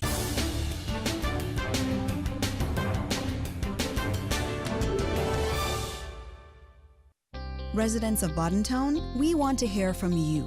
As HSA plans to expand our services and facilities in the Eastern Districts, we want to give you a chance to tell us what services you'd like offered in Boddentown so that we can best serve our community. We invite you to complete our brief online survey by visiting hsa.ky or the Boddentown Health Center for more details. At HSA, we remain committed to caring for you. When it comes to weekly meal prep, I trust Kirk Market to provide the best value for quality proteins. The butchers at Kirk Market are super helpful. They always slice my steaks perfectly. Kirk Market has everything I need for healthy and flavorful protein-packed meals. From lean cuts of CAB choice beef, tender CAB prime beef, the juiciest pork, and all-natural hormone-free poultry, to their seafood section with everything from fresh local snapper to omega-3 rich salmon. I choose Kirk Market for the highest quality proteins to support my healthy lifestyle. Kirk Market. Eat well, live well, and discover a world of choice.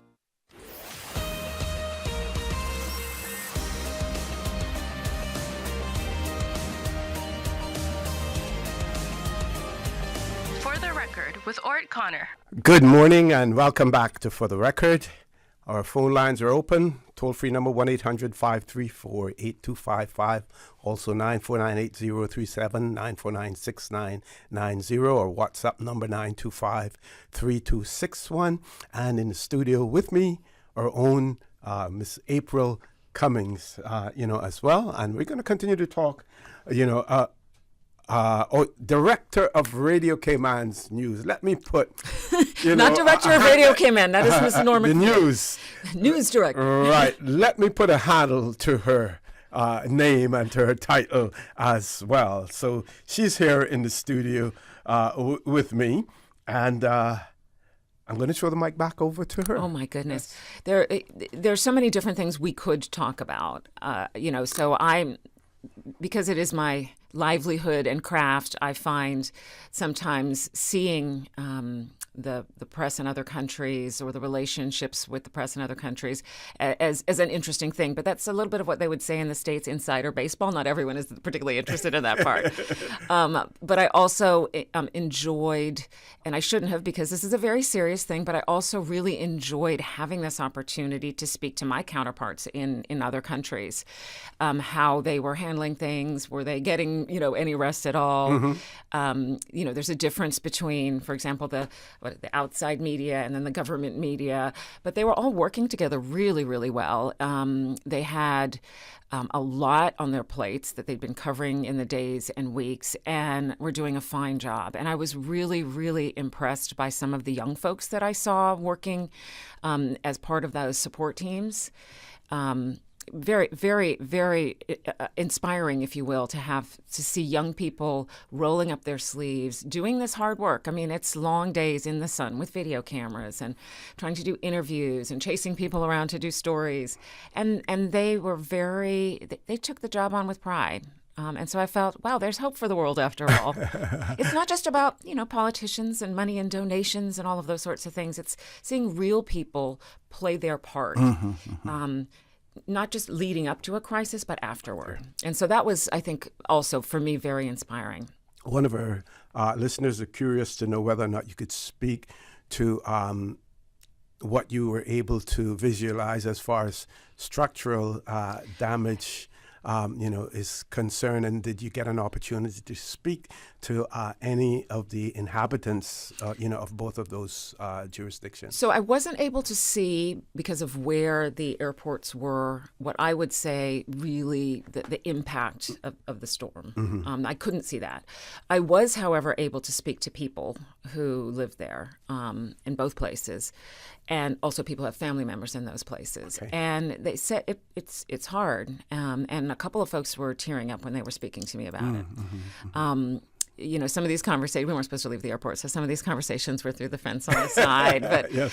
I found that while there was positivity and camaraderie and we're working together, there was still a little bit of the same kind of, it's a sadness and a sense of loss and a feeling that you see it with people from earthquake areas where you just feel like the ground is not as stable as it once was. It's a feeling of uncertainty. And so I did sense quite a bit of that. But there was a lot of prayer and thanksgiving and thank you for coming. And, only 2 people tried to get in the suitcase to come back with us. Only 2. And because they said they still had work to do at home. So I felt like we didn't get a chance to observe that, but we did get a chance to interact with people who, it's hard, And I think it was the Prime Minister of Grenada. Mitchell? Yeah, we at first he is very well spoken. I had a chance to do a quick one-on-one with him, and after a few minutes, I could see the emotion rising in his face because I just said, "Well, how are you doing?" And he said, it's like he has two brains, 2 minds going on at the same time, and one of the part of it is go get things done. On the other hand, you're seeing people who've lost everything. Industries decimated, they don't have proper shelter and homes, and so he's trying to do these 2 things at once, and you could see it, and he's a new office holder. This is his first time, in so the weight of that leadership responsibility. Position. Yes, yeah, but at the same time, one of the signs for me is when a leader can acknowledge the depth of what they're feeling and the pressures and they're going through, but still turn around and say, but we're going to do this and we're going to be fine, because people needed to hear that. And I mean, I looked around, there are all kinds of people in the room, different members of his government there. Our premier did an unbelievable job. And this is not me making a political statement. This is me saying I watched what felt so Caymanian to me in every way, from the prayer to the bringing a little extra gift for his family to bringing books for the children in the areas, which we didn't mention with any degree of intensity ahead of time. But, Department of Education Services and the Ministry of Education, they brought books for kids and craft supplies so that they, yes, you need a roof over your head, but your children being able to color is kind of a helpful way to pass time. So my experience was more people to people and less infrastructure to people, if that makes sense. Yeah. Did any of them speak, because we know Grenada is huge agricultural, as well as, St. Vincent. They rely heavily on agriculture. And when I was in Grenada, I had the opportunity to tour some of the areas with with the banana plantations and things of that nature.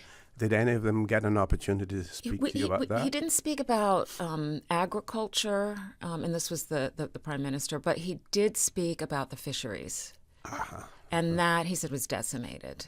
So, as days and weeks and months go on, they have to rebuild all of these things. And so that's why, I think the work that hazard management and other relief agencies do is so critical. But once your roof is on and your power's on and you have running water, and there is still this whole other level that is not just about putting clothes on people's back, but really helping invest in the rebuild of those things. Yeah, and I believe Grenada, the Chinese government had invested heavily in seafood or fish processing factory in Grenada at one point. But I don't know what the damage extent was on that. We didn't get that far in. And I will say one of the things that is interesting or challenging in those situations is that there are so many people pulling on each other for direction. Everyone wanted to speak to and interact with the members of our contingent. Some of the relationships that our politicians, and remember this was across parties, right? So we had official opposition there, we had current government, we also had MP Chris Saunders there, who's an independent member, and all of them have relationships with these different folks. Yes, and so seeing that interaction and how much they valued the perspectives of our folks, that was something I don't normally get to see. So I thought this is really an interesting opportunity to observe that it is not just sitting in Parliament, or it's not just what happens, I was going to say the glass house because I'm that old, right? but it is also seeing these international relationships and understanding that if one of our folks need to pick up the phone, there is someone on the other end who they have a relationship with and will answer the phone. And I think I maybe undervalued that in the past. Yeah, that's extremely important. And, whenever you talk to Mr. McLean, Art McLean, he'll tell you about that. He's so familiar with, the folks in Dominica and all of, Eastern Caribbean in general. And, he can pick up the phone, or they will pick up the phone and, and call him, ask for advice or what's happening in this area. That is so important. And let's not undervalue having external advice from people who have probably slept and eaten we're over here, things are fine, our air conditioner's working. Sometimes that gives you an opportunity to help them work through the challenges that they're experiencing. And, not that people don't know what they're doing, it's just they have been working day and night. I mean, and Dr. Gonzalez, I think what he said to me was he had been up since 3, something along these lines. He had all of these different things to do externally and internally. And then when he saw the premier come off the plane, he teared up. Wow. He teared up. So for me, I mean, and I am kind of a people-oriented person, but I found that very touching as well. Yeah, and he's been extremely busy. I mean, during all of this, I think he has just changed his Minister for Foreign Affairs as well. I saw that in the headlines in St. Vincent and the Grenadines News, also. We're going to go to a commercial break, and I don't know if you want to talk about this, if you have the ability to talk about it. The misspeak or the apparent misspeak that took place in relation to persons from Grenada coming to work in the Cayman Islands, and whether or not that was addressed. Now, I know I addressed it on Monday on the show here and spoke to the fact that, while we were saying that was an error, it wasn't really to go the way that it came out. But it is something that we should be exploring. We can chat. I can't say that I have expert advice on this, but I can chat because I have these sidebar conversations with just regular people all around. I mean, I can speak a tiny bit to this, just a little. Okay, folks, don't change that dial. Please stay tuned. For the Record with Miss April Cummings will continue after this short commercial break.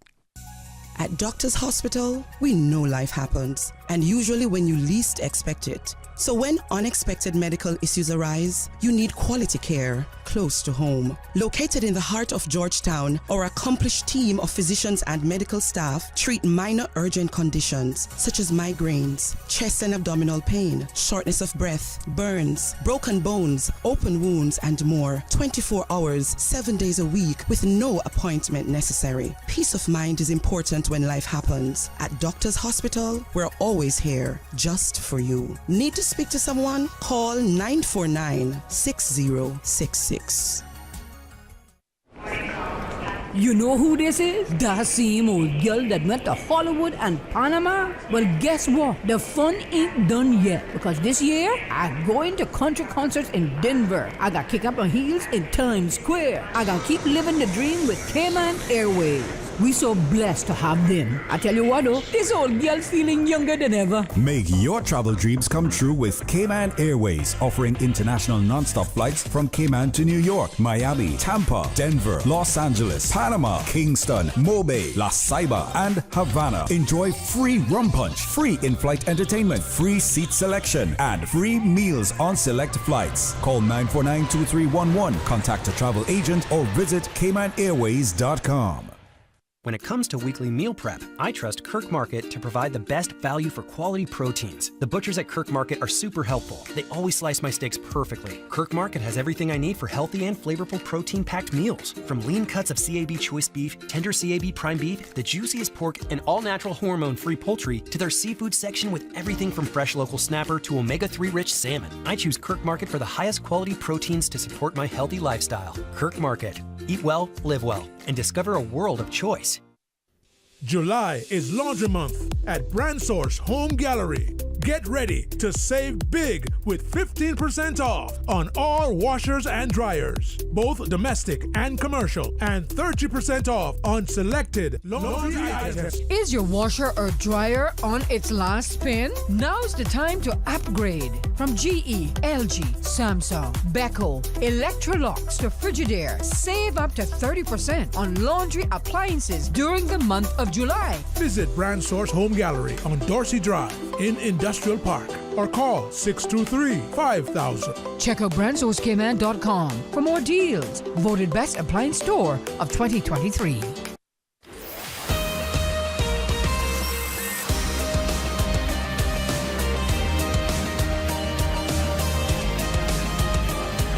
For the Record with Orrett Connor.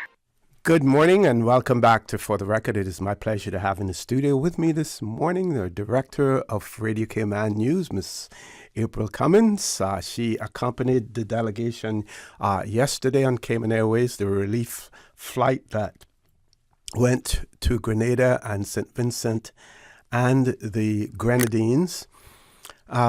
Before we went to the break, we sort of prepped you on what we wanted to talk about next.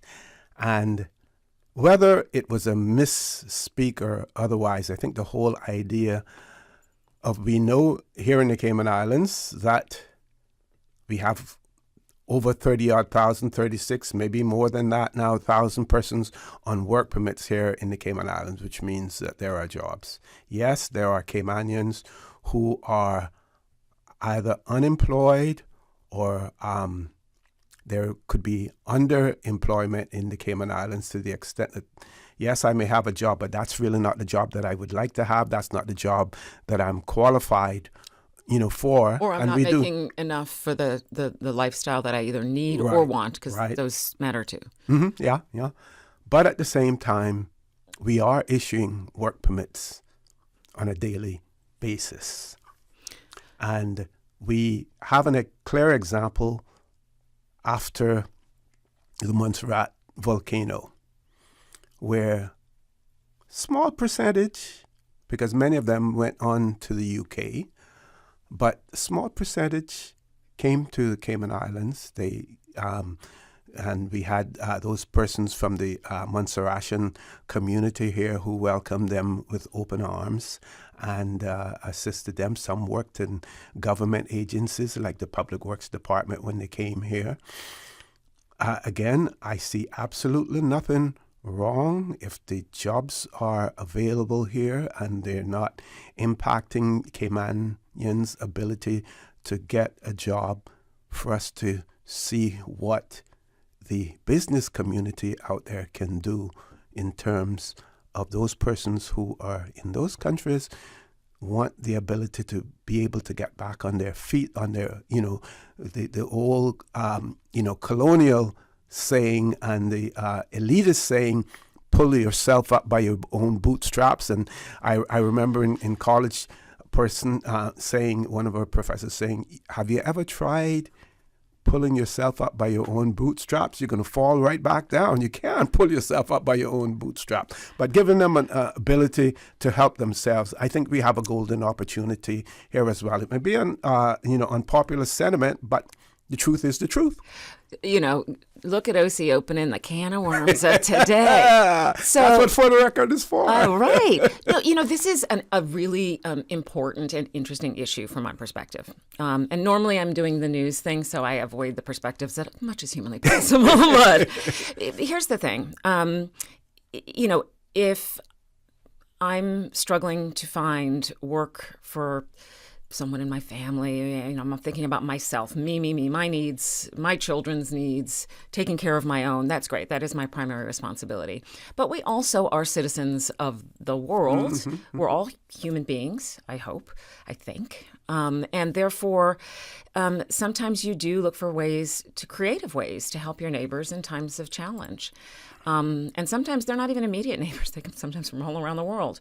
So, you have to do these things carefully, I think. I don't think you can just say, throw open the gate and everybody from the population of X, Y, or Z country gets to show up and get a job. I don't think that's what you're implying. No.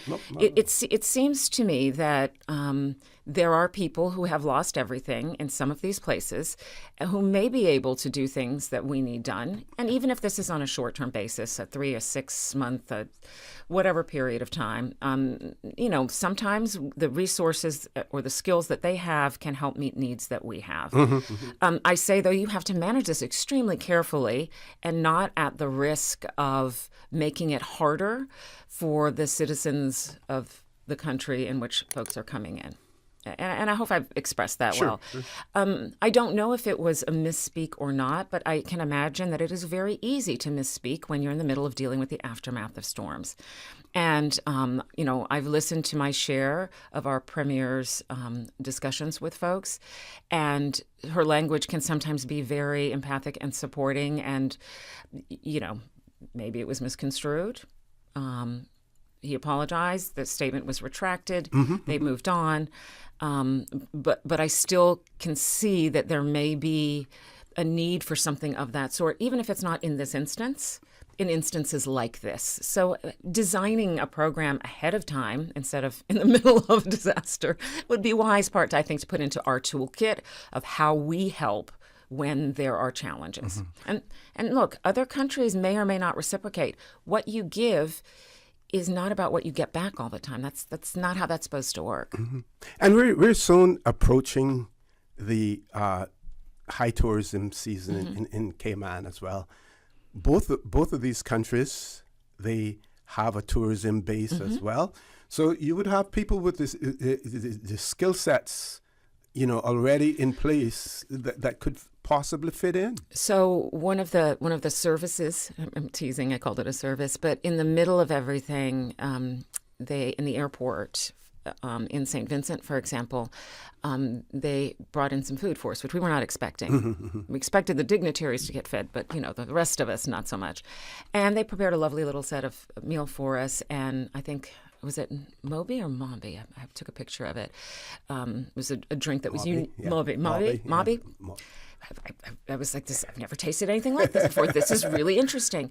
And she was the lady who had made it and prepared the meal was lovely. She was.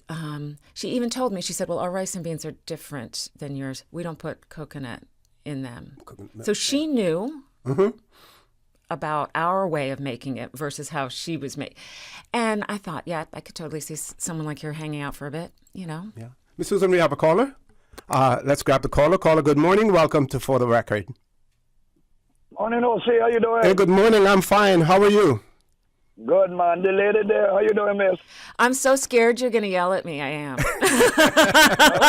No. I listen to the show. I listen all the while, and we went through hurricane. I went through Paloma, and I said this when the hurricane would come in. I said, if I live to be another 100 years, I would never want to go through a hurricane again, right? Right. That's not a good thing.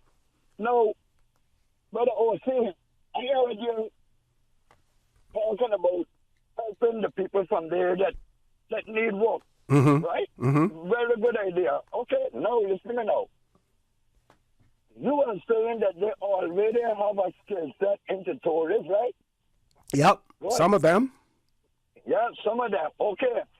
Now, I don't think that they have any more tourists coming there than we have. I don't think so. Good, but why it is that our people not in the tourist sector, you know why? We don't want them there. And another thing I would ask you guys now, all of those Eastern Caribbean, just like we have a Rastafari thing going on, you understand? Mm-hmm. So the sacrament for the Rasta is ganja. Now, I am wondering, if those dudes come from up there, like the Rasta, but I see them around the Rasta, they got to hear weaving, got to hear can't grow. But would they be stuck and said, do you have a police record, do you smoke ganja? Like what they do to our young people, they can't get a job because they have a license for smoking ganja. I'm just asking for a friend. Thank you, O.C. You have a nice day. He's always thank you very much. But those processes, right? So when I was saying this is why you couldn't just throw a program together on the fly most of the time. I mean, I believe in being nimble, but I also think that you would need to work the parameters out so that you know exactly what kinds of information, et cetera, need to be done. So police clearances might be hard when the police station has blown down, but we are more in an age of technology than we used to be. So, just thinking through how this kind of thing could work and what sorts of things would need to be done are important. That's the challenge of. So I've watched HMCI develop and grow over the years, and I remember the original National Hurricane Committee, was we used to call it? Yes, right? and NHC. NHC, and so in the beginning, it was organized, and we learned and changed and adapted, and then new things happened, and we changed and we learned and adapted. And that ongoing process of we do things, we analyze them, we improve our processes and systems. That's just part of how we continue to improve and innovate. And so the NEOC, I was thinking about all the different clusters they have. This is an amazing organization, right? You've just got all these different folks from different areas with expertise being allowed to support us in doing what they do the best. And so, I'm not so sure that we're going to allow his ganja to happen thing. I don't know what's going to happen with that, but I can say this. You would need to think through these sorts of things. Yeah. I know I was going to share with him, and I'll do that at some point in time as well, the fact that the St. Vincent and the Grenadines, they have legalized marijuana for medicinal purposes, I believe, and they may have done some other things as well, because they do have a pretty high percentage of Rastafarians there. Yeah, I'm sure he did. We have a caller, but Ms. Susan, why don't we take the commercial break so we don't have to interrupt the call to go to a commercial break. Caller, hang in there. We're going to take a quick commercial break. When we return, we will have a dialogue with you. Don't change that dial. Please stay tuned for the record. We'll be back shortly. Did you know that you can send money transfers to financial institutions anywhere in Jamaica with JN Money? You mean I can send money straight to my account and cut out the middleman? Yes, that's exactly what I mean. You send your own money to your own account, giving you peace of mind that the money is in your account. JN Money Transfers to Financial Institution is another convenient service offered by JN Money. You can have this done from any JN Money location. Deposit your money straight to your account without the hassle of asking someone to do it for you. JN Money Transfers to Financial Institutions, making life easier. So much happening so fast, too much. It is hard for me to follow my health care instructions. The private counseling with West Bay Pharmacy literally saved my life. At West Bay Pharmacy, we know how complex medications can be. Our pharmacists are delighted to offer you personalized one-on-one healthcare counseling, free medication review, therapeutic callbacks, and we will liaise with your physician to ensure you receive the best in quality medical care. Quality of life has a whole new meaning with the right pharmacy to support you. Thank you, West Bay Pharmacy. West Bay Pharmacy in Centennial Towers. Convenient quality care is just around the corner. Now you can WhatsApp your West Bay Pharmacy prescriptions to 516-0777. At Kirk's Home Center, we can make your life much better. We got it all together. We got a great deal in store for you. From cookware to stereos, from power tools to plumbing supplies. Yeah, we got the best goods with the best price and a service to make you smile. At Kirk's Home Center, we got a great deal in store for you. Mango season, you gotta love it. The Cayman Islands National Museum is pleased to feature Lukia, the family-friendly Mango Fest at the museum. Saturday, July 20th from 4 to 8 p.m. Purchase mangoes and other products by local artisans and specialty vendors. Local food, live music, mango peeling, and eating competition. Take in all the sweet and unique flavors of the long, round, Julie mango, and so many more. Lukia at the museum on the waterfront. Saturday, July 20th from 4 p.m. to 8 p.m. Lukia is proudly sponsored by the Cayman Islands Department of Tourism.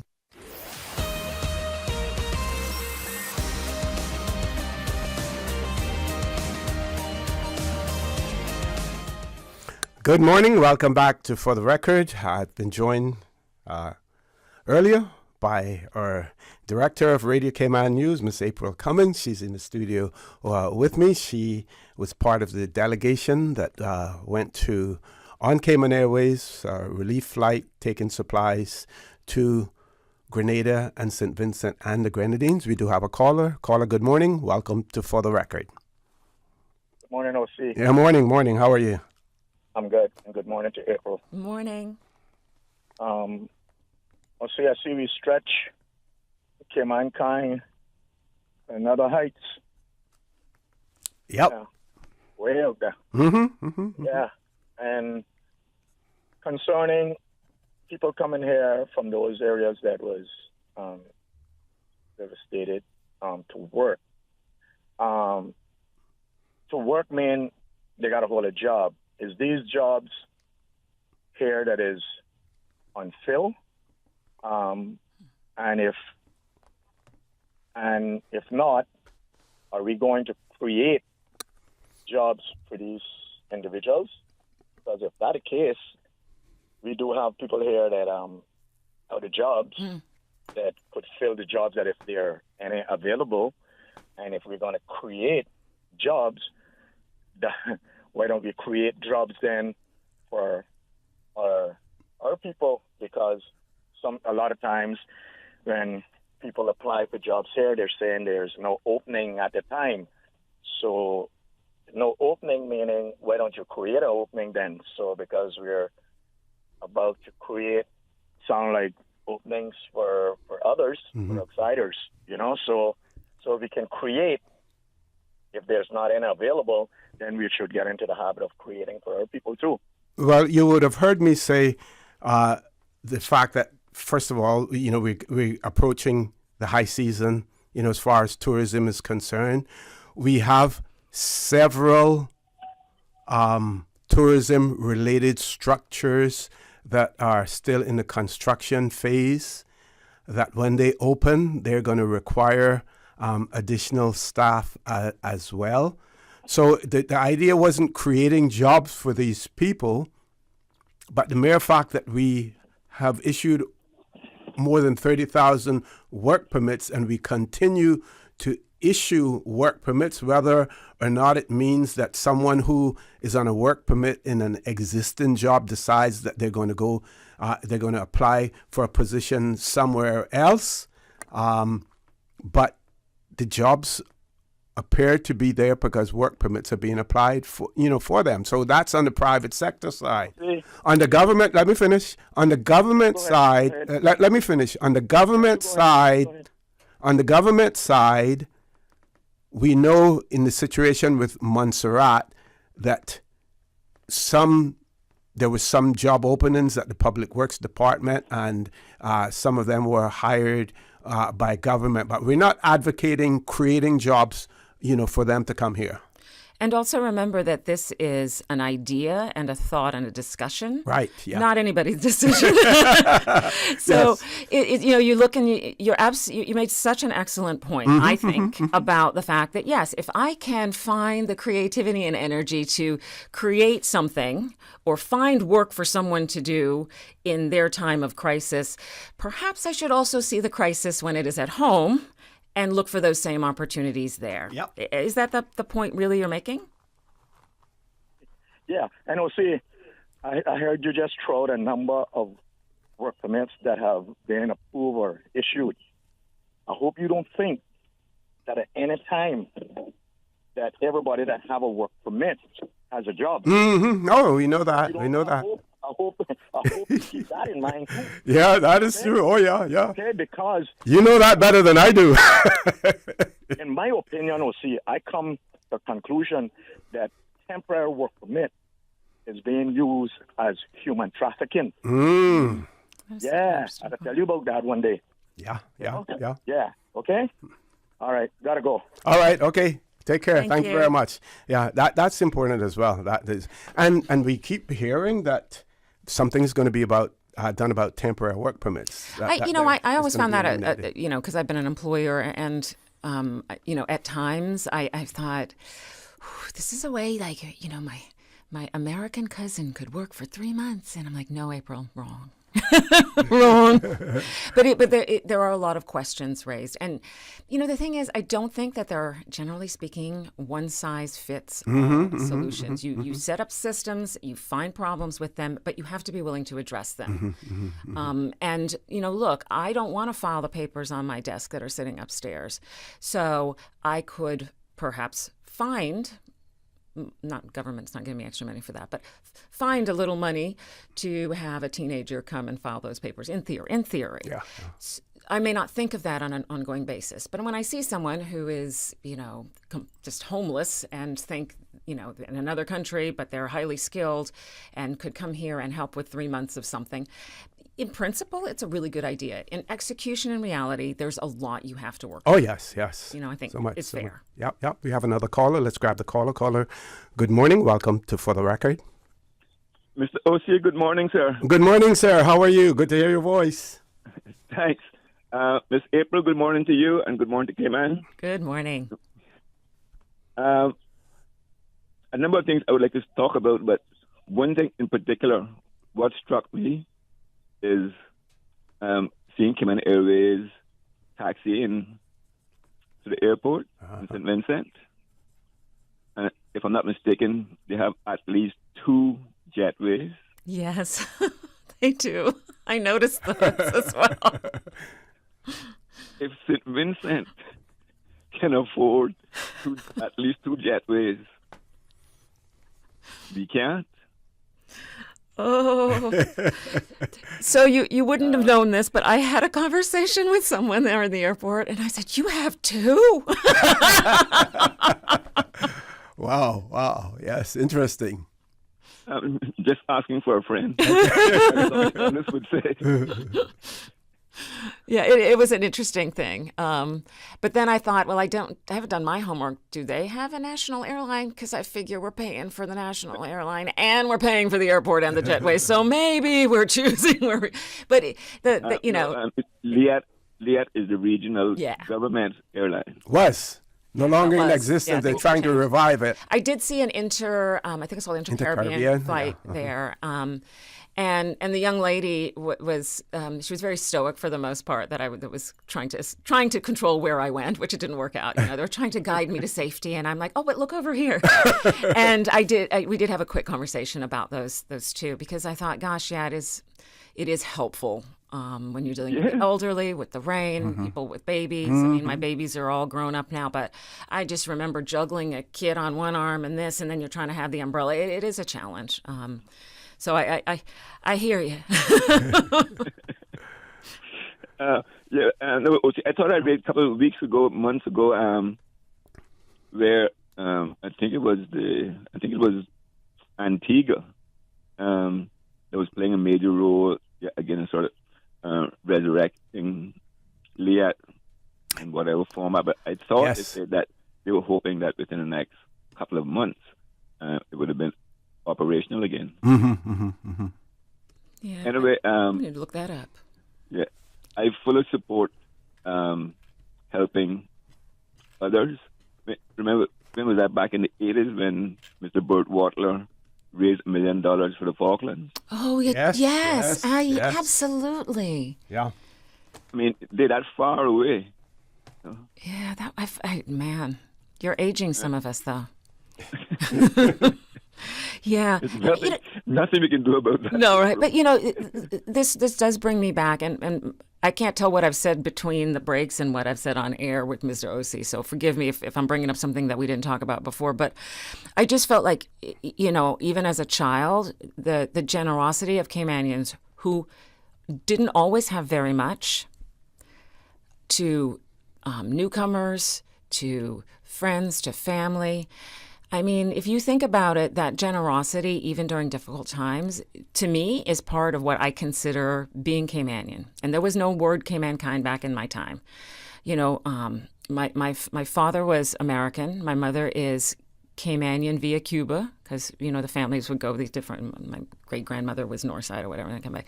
And so when my father came and he's trying to build this school with no money, Caymanians brought food so that the people who were volunteering work could have something to eat. People didn't have much in the way of supplies, but if they did, some people brought cement. Some people would help with the roof. Some people bulldozed those prickly logwood trees. Logwood. I can't stand those. You know what I'm saying? So it's like, for my entire life, if you ask me about what Caymanian is, for me, it was always about that generosity and support. Mind you, we could talk a little rough about it, but they were still taking care of everybody, and we were taking care of each other. And that's something I think that, maybe we're fancier now and it's a lot more money and such and such, but it still comes from that same place. Yep. Yeah, again, in those days, we didn't have this term Caymankind. No. But we expressed it. Yes, very much so. Yeah. Very much so. Yeah, continue good works, and on that note, I will hang up. And anything to report on meetings?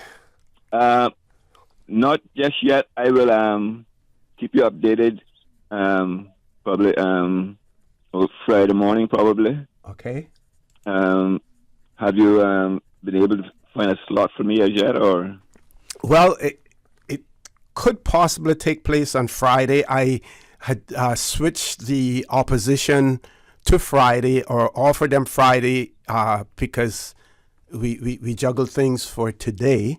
So if they're not going to be on Friday, then I'll try to confirm that early, and we could accommodate you. Then we'll try to. We'll see what happens. Full service live booking on the air. Okay, guys. Have a good day. Thank you very much. Thank you, as well. This is something I want to talk about as well. Uh-oh. The whole idea, we still use this adage and have this perception that Caymanians only want to work in the white-collar industry. And we specifically keep hearing, Caymanians don't want to work in the tourism industry because they want to work, they want a bank job. Well, let's face the reality. Bank jobs in Cayman, they're no longer the way that they were. Yes, we may have a thriving financial industry, but it doesn't necessarily mean banks. So I get in trouble, JC, OC. I get in trouble sometimes because I will play the devil's advocate on this one. Mm-hmm, mm-hmm. I tried to waitress once. It did not go well. It just wasn't, I did not have that skill set. And I love talking to people, and so then I would forget the order, and I was write down the order, and it was the wrong person's order, right? So the assumption that everyone is designed to do a certain thing, or that no one is, and that everyone wants or everyone doesn't want, that's just too broad a brush. Yes. It's not that simple. Yes. So I am in the bluest collar, white collar job a person could have. It's both, intellectual, and we're writing, we're typing, we're interviewing, we're learning, we're talking to people. But at the same time, man, I got to crawl under tables and hold microphones up for 20 hours and run after people at airports. You know what I'm saying? So I happened to be fortunate enough to find a career, not going to get rich at it, but a career that keeps bringing me back to it and that I have a great deal of love for. I enjoy getting paid to talk to people for a living. I get that it's sad when you go to a foreign country and none of the people who are serving you are from that country, because part of why you go is that experience. But I think you have to start really young, and you have to show where the benefit is. And it's not just financial. You have to show jobs are not just about money. They're also about growth and personal satisfaction and development and advancement and utilizing your skills. We spend so much time doing the jobs we do. Now, there's some people who don't care and they work and it's a check. So they're going to probably look for the job that's easiest for their skill set, or that they're most comfortable with, or that they can get. But at the very same time, I'm saying to myself, yes, I love the idea of accountants and air conditioning and money. It's hot outside. But then I also have had friends who've been incredibly successful operating businesses with the sun on their face and the salt in their hair, and started small and grew their businesses over time. So my point being, it's not one size fits all. We're not all the same. Yeah.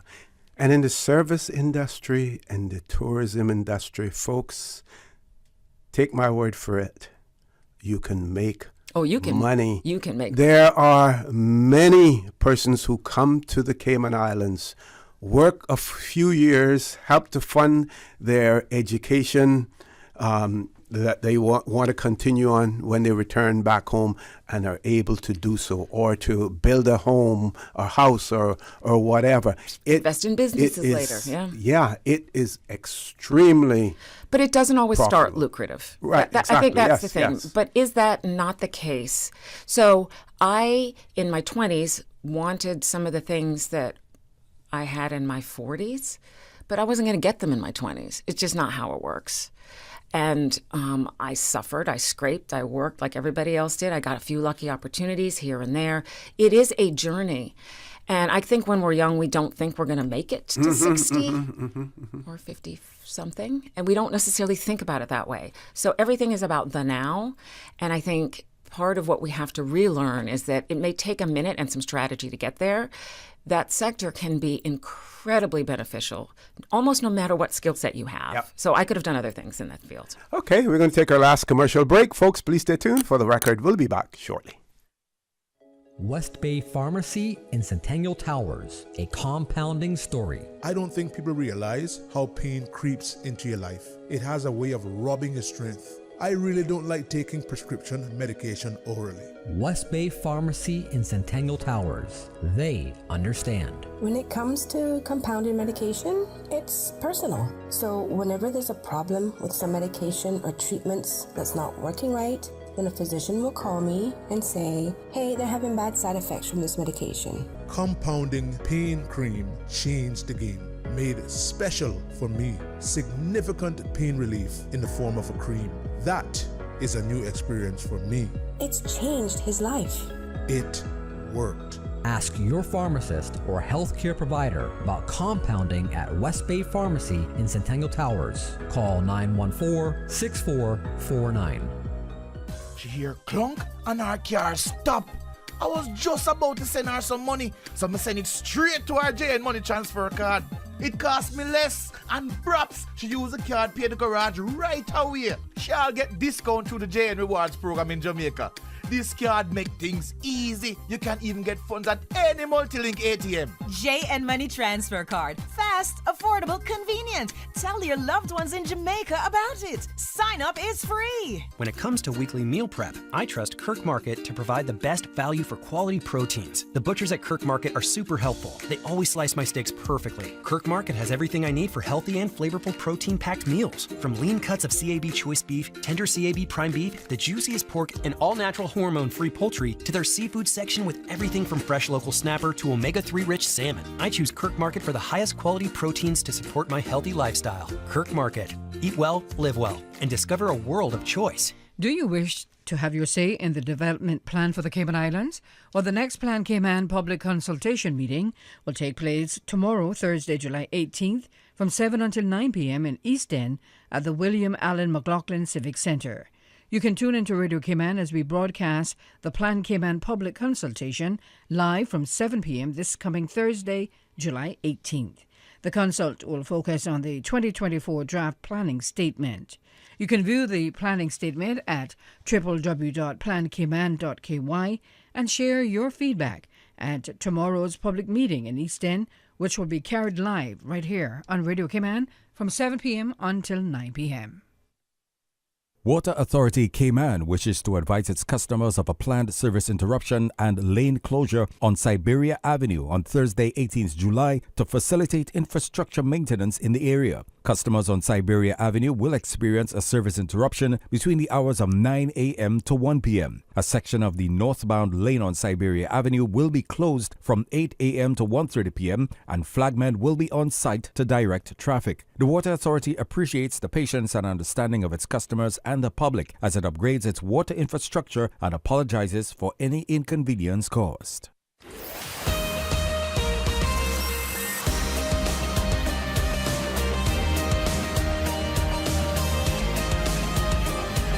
For the Record with Orrett Connor. Good morning and welcome back to For the Record. We're on the last leg of the show this morning, and I'm quite appreciative of our own Radio Cayman's Miss April Cummings, who's the director of news at Radio Cayman, accompanying me in the studio this morning and keeping the conversation going as well. We do have a caller. Let's grab the caller. Caller, good morning. Welcome to For the Record. Morning, Mr. Connor, and morning to April. Good morning. Good morning. How are you? Good, good. I was listening, and April hit the nail right on the head. We were talking about Caymanians working, and when you go to other places, you really see the people that are from there. I think it's a problem here because I own and operate a tourist-related business. And let me tell you, I am the old Caymanian. I am your age, OC. So you're very young man. Yep. Anyway, you know, I speak to people every day. There are people that was coming here from in the 80s and the 90s. And I had a gentleman came into the store yesterday, which is in Northside. And he said to me, he was so glad that he could see a Caymanian face. So he stood in here and he talked for like an hour and a half, and he said he was coming here from in the 90s, and he could tell me all about old Judd and all of the people in Northside, and he was wondering where the Caymanians. He's like, he asks people, no one know or no one can tell him anything, and it is so disheartening to see what people are thinking about this island. I'm not saying that there are not Caymanians that don't really want to work. I know there are Caymanians that don't want to work, but there are like more or less 99% that really want to work in tourist-related industries. Mm-hmm. But first of all, the wages, I think, is a knockoff because people can't really, Caymanians, grassroots Caymanians, can't really work for $6.50 an hour. You have to buy lunch. You have to find transportation if you don't have a car. And these things need to be looked after. I mean, when you go to any other country, the first thing you see from a bellman, housekeeper. They are their own nationalities into their own tourist-related industries. I heard Mr. Brian say the other day that there are not enough Caymanians to fill the post. I don't think he has been around. What he needs to do, he needs to go and see if he can find people, register people that would want jobs into tourist-related industries. And I know every job will be filled by a grassroots Caymanian. There are Caymanians. But caller, if I can interrupt you, when you say that he should go and register, do you mean that he should set up something where persons who are interested in working in these fields to go to register? Because I'm thinking that the initiative really needs to come from the individual. Well, first of all, I mean, he's throwing people off and he said there's no Caymanians to fill the post. Mm-hmm. That is wrong. I mean, there are a lot of Caymanians that are willing and able to work. I've seen people that come in here and it's like, you know what? I've been looking for a job in tourism for so long and I apply. I haven't had a response. I don't know what they're doing. And I mean, it is sad because people are still looking. And I mean, even to sweep the floor, wash the dishes, you see the Caymanian faces. You talk to Caymanians, tell them about their island every day. Every day, I'm going to try to see if I can get a recording. Every day, I have people come into the store and they keep saying, "Oh, we're glad we met a Caymanian." They sit and they talk, and I mean, they are so nice to see Caymanians. It's like they come back the next day to talk and say like, "Oh, thank you for your hospitality." I mean, it puts a smile on my face to know at my age I can still interact with the people that are coming in. And this is what the people want, a feel of Cayman. I had a lady that stayed yesterday. She took the ferry from Rum Point to Cayman Bay. And she said there was no Caymanians there. There were no Cayman items to purchase. I mean, they come in here, it's like, oh my God, you have so much local stuff. And it's like, really, I try to keep as much local as I can. And this is exactly what I am aiming for. I mean, I have mostly like 50% Caymanian made stuff. I have from the Ted Green perfume to the silver touch ornament, the magnets. I mean, I have a lot of local stuff. And this is what the people want. They don't want to go somewhere and find something made in China. They want the real Caymanian deal. It's and you know, this is exactly why I try to keep it local. First of all, when they come in, I give them a warm Caymanian welcome. I give them the nice Caymanian smile. And first of all, I said, well, I'm 100% Caymanian. And that's exactly what they want to hear, their face lit up. I mean, it's like, you know what? We need to get the word out. And we need to at least make people keep coming back because they want to see the true born Caymanians that can tell them. I've had people that come in and ask me, do you know Miss Eileen McLaughlin? Do you know Mr. Frank Connolly? I mean, it's like no one knew anything about them. They couldn't tell. And this is why our age group needs to still be into tourism. Absolutely. We still have life. Yeah. We still have life, and we still have a lot of knowledge. So thank you for listening, April, and you all have a good day. Thank you. Thank you very much, caller. She just raises so many interesting and important points. Yep. I know we're supposed to be talking about something else and the clock's going to run out, but that's okay. The core of what she's talking about, I feel so fancy, multifaceted, but it really has so many different components to it. It's not simple, I know that. But the thing is, when I went into any store growing up with my father, I would sit and I was so mad. It would take an hour to get out every single store. If it was the bank, the post office, and the store, hour each place easily. And that wasn't because they were slow. It's because there was conversation going on and people were sharing. It was like the equivalent of small town America. Cayman had that down. And so we've changed. And sometimes perhaps you could say we're a victim of our own success. So our elders might be home in the air conditioning watching YouTube, and listening to Radio Cayman, of course, at the same time. But not necessarily feel that they need to be working anymore. But sometimes you are not just working because you have to.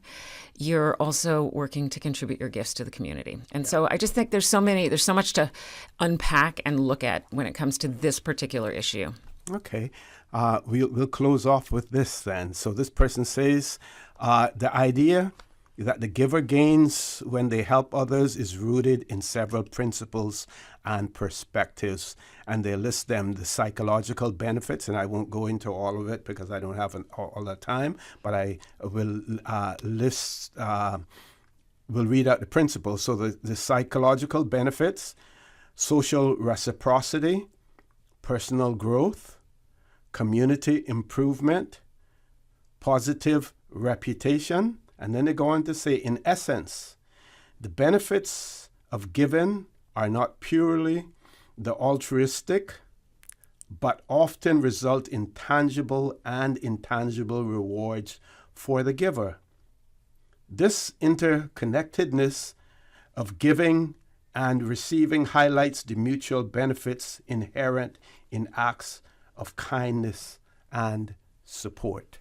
And that is what our Premier, the government, and the people of the Cayman Islands did in rendering assistance to Grenada and to St. Vincent and the Grenadines. And we are all thankful that we are in a position to be able to do so, as well. So let's get some closing comments from you, Ms. April. So how am I supposed to follow that? That was actually incredibly beautiful. It captures it completely.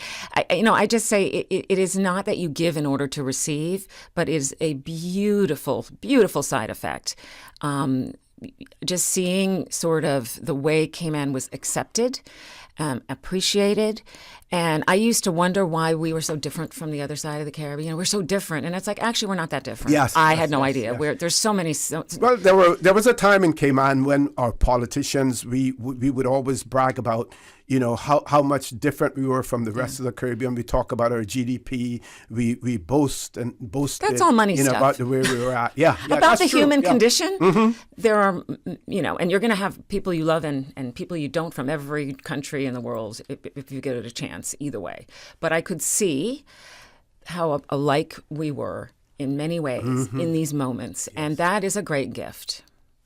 It is. Ms. April, I want to thank you. Thank you very much. Thank you made you. The show, put a different perspective to it this morning. As well. We have to have you on more if management will allow it, as well. Folks, I want to thank all of you who participated, as well this morning, either in sending us WhatsApp messages or in calling in and voicing your opinions as well. I want to remind you that we are our brothers and our sisters' keepers. There is always someone out there who's less fortunate than we are, and I ask you to extend a helping hand to them. If you can't do that, then I suggest you donate to a worthy charity, because we always want to consider those who need, not necessarily those who want or even those who crave. So I say to you, have a great day. Continue to support your radio station, Radio Cayman. Join Sterling Duane Banks at 12:15 for Talk Today. And as usual, we ask the good Lord to bless these three beautiful, wonderful Cayman Islands.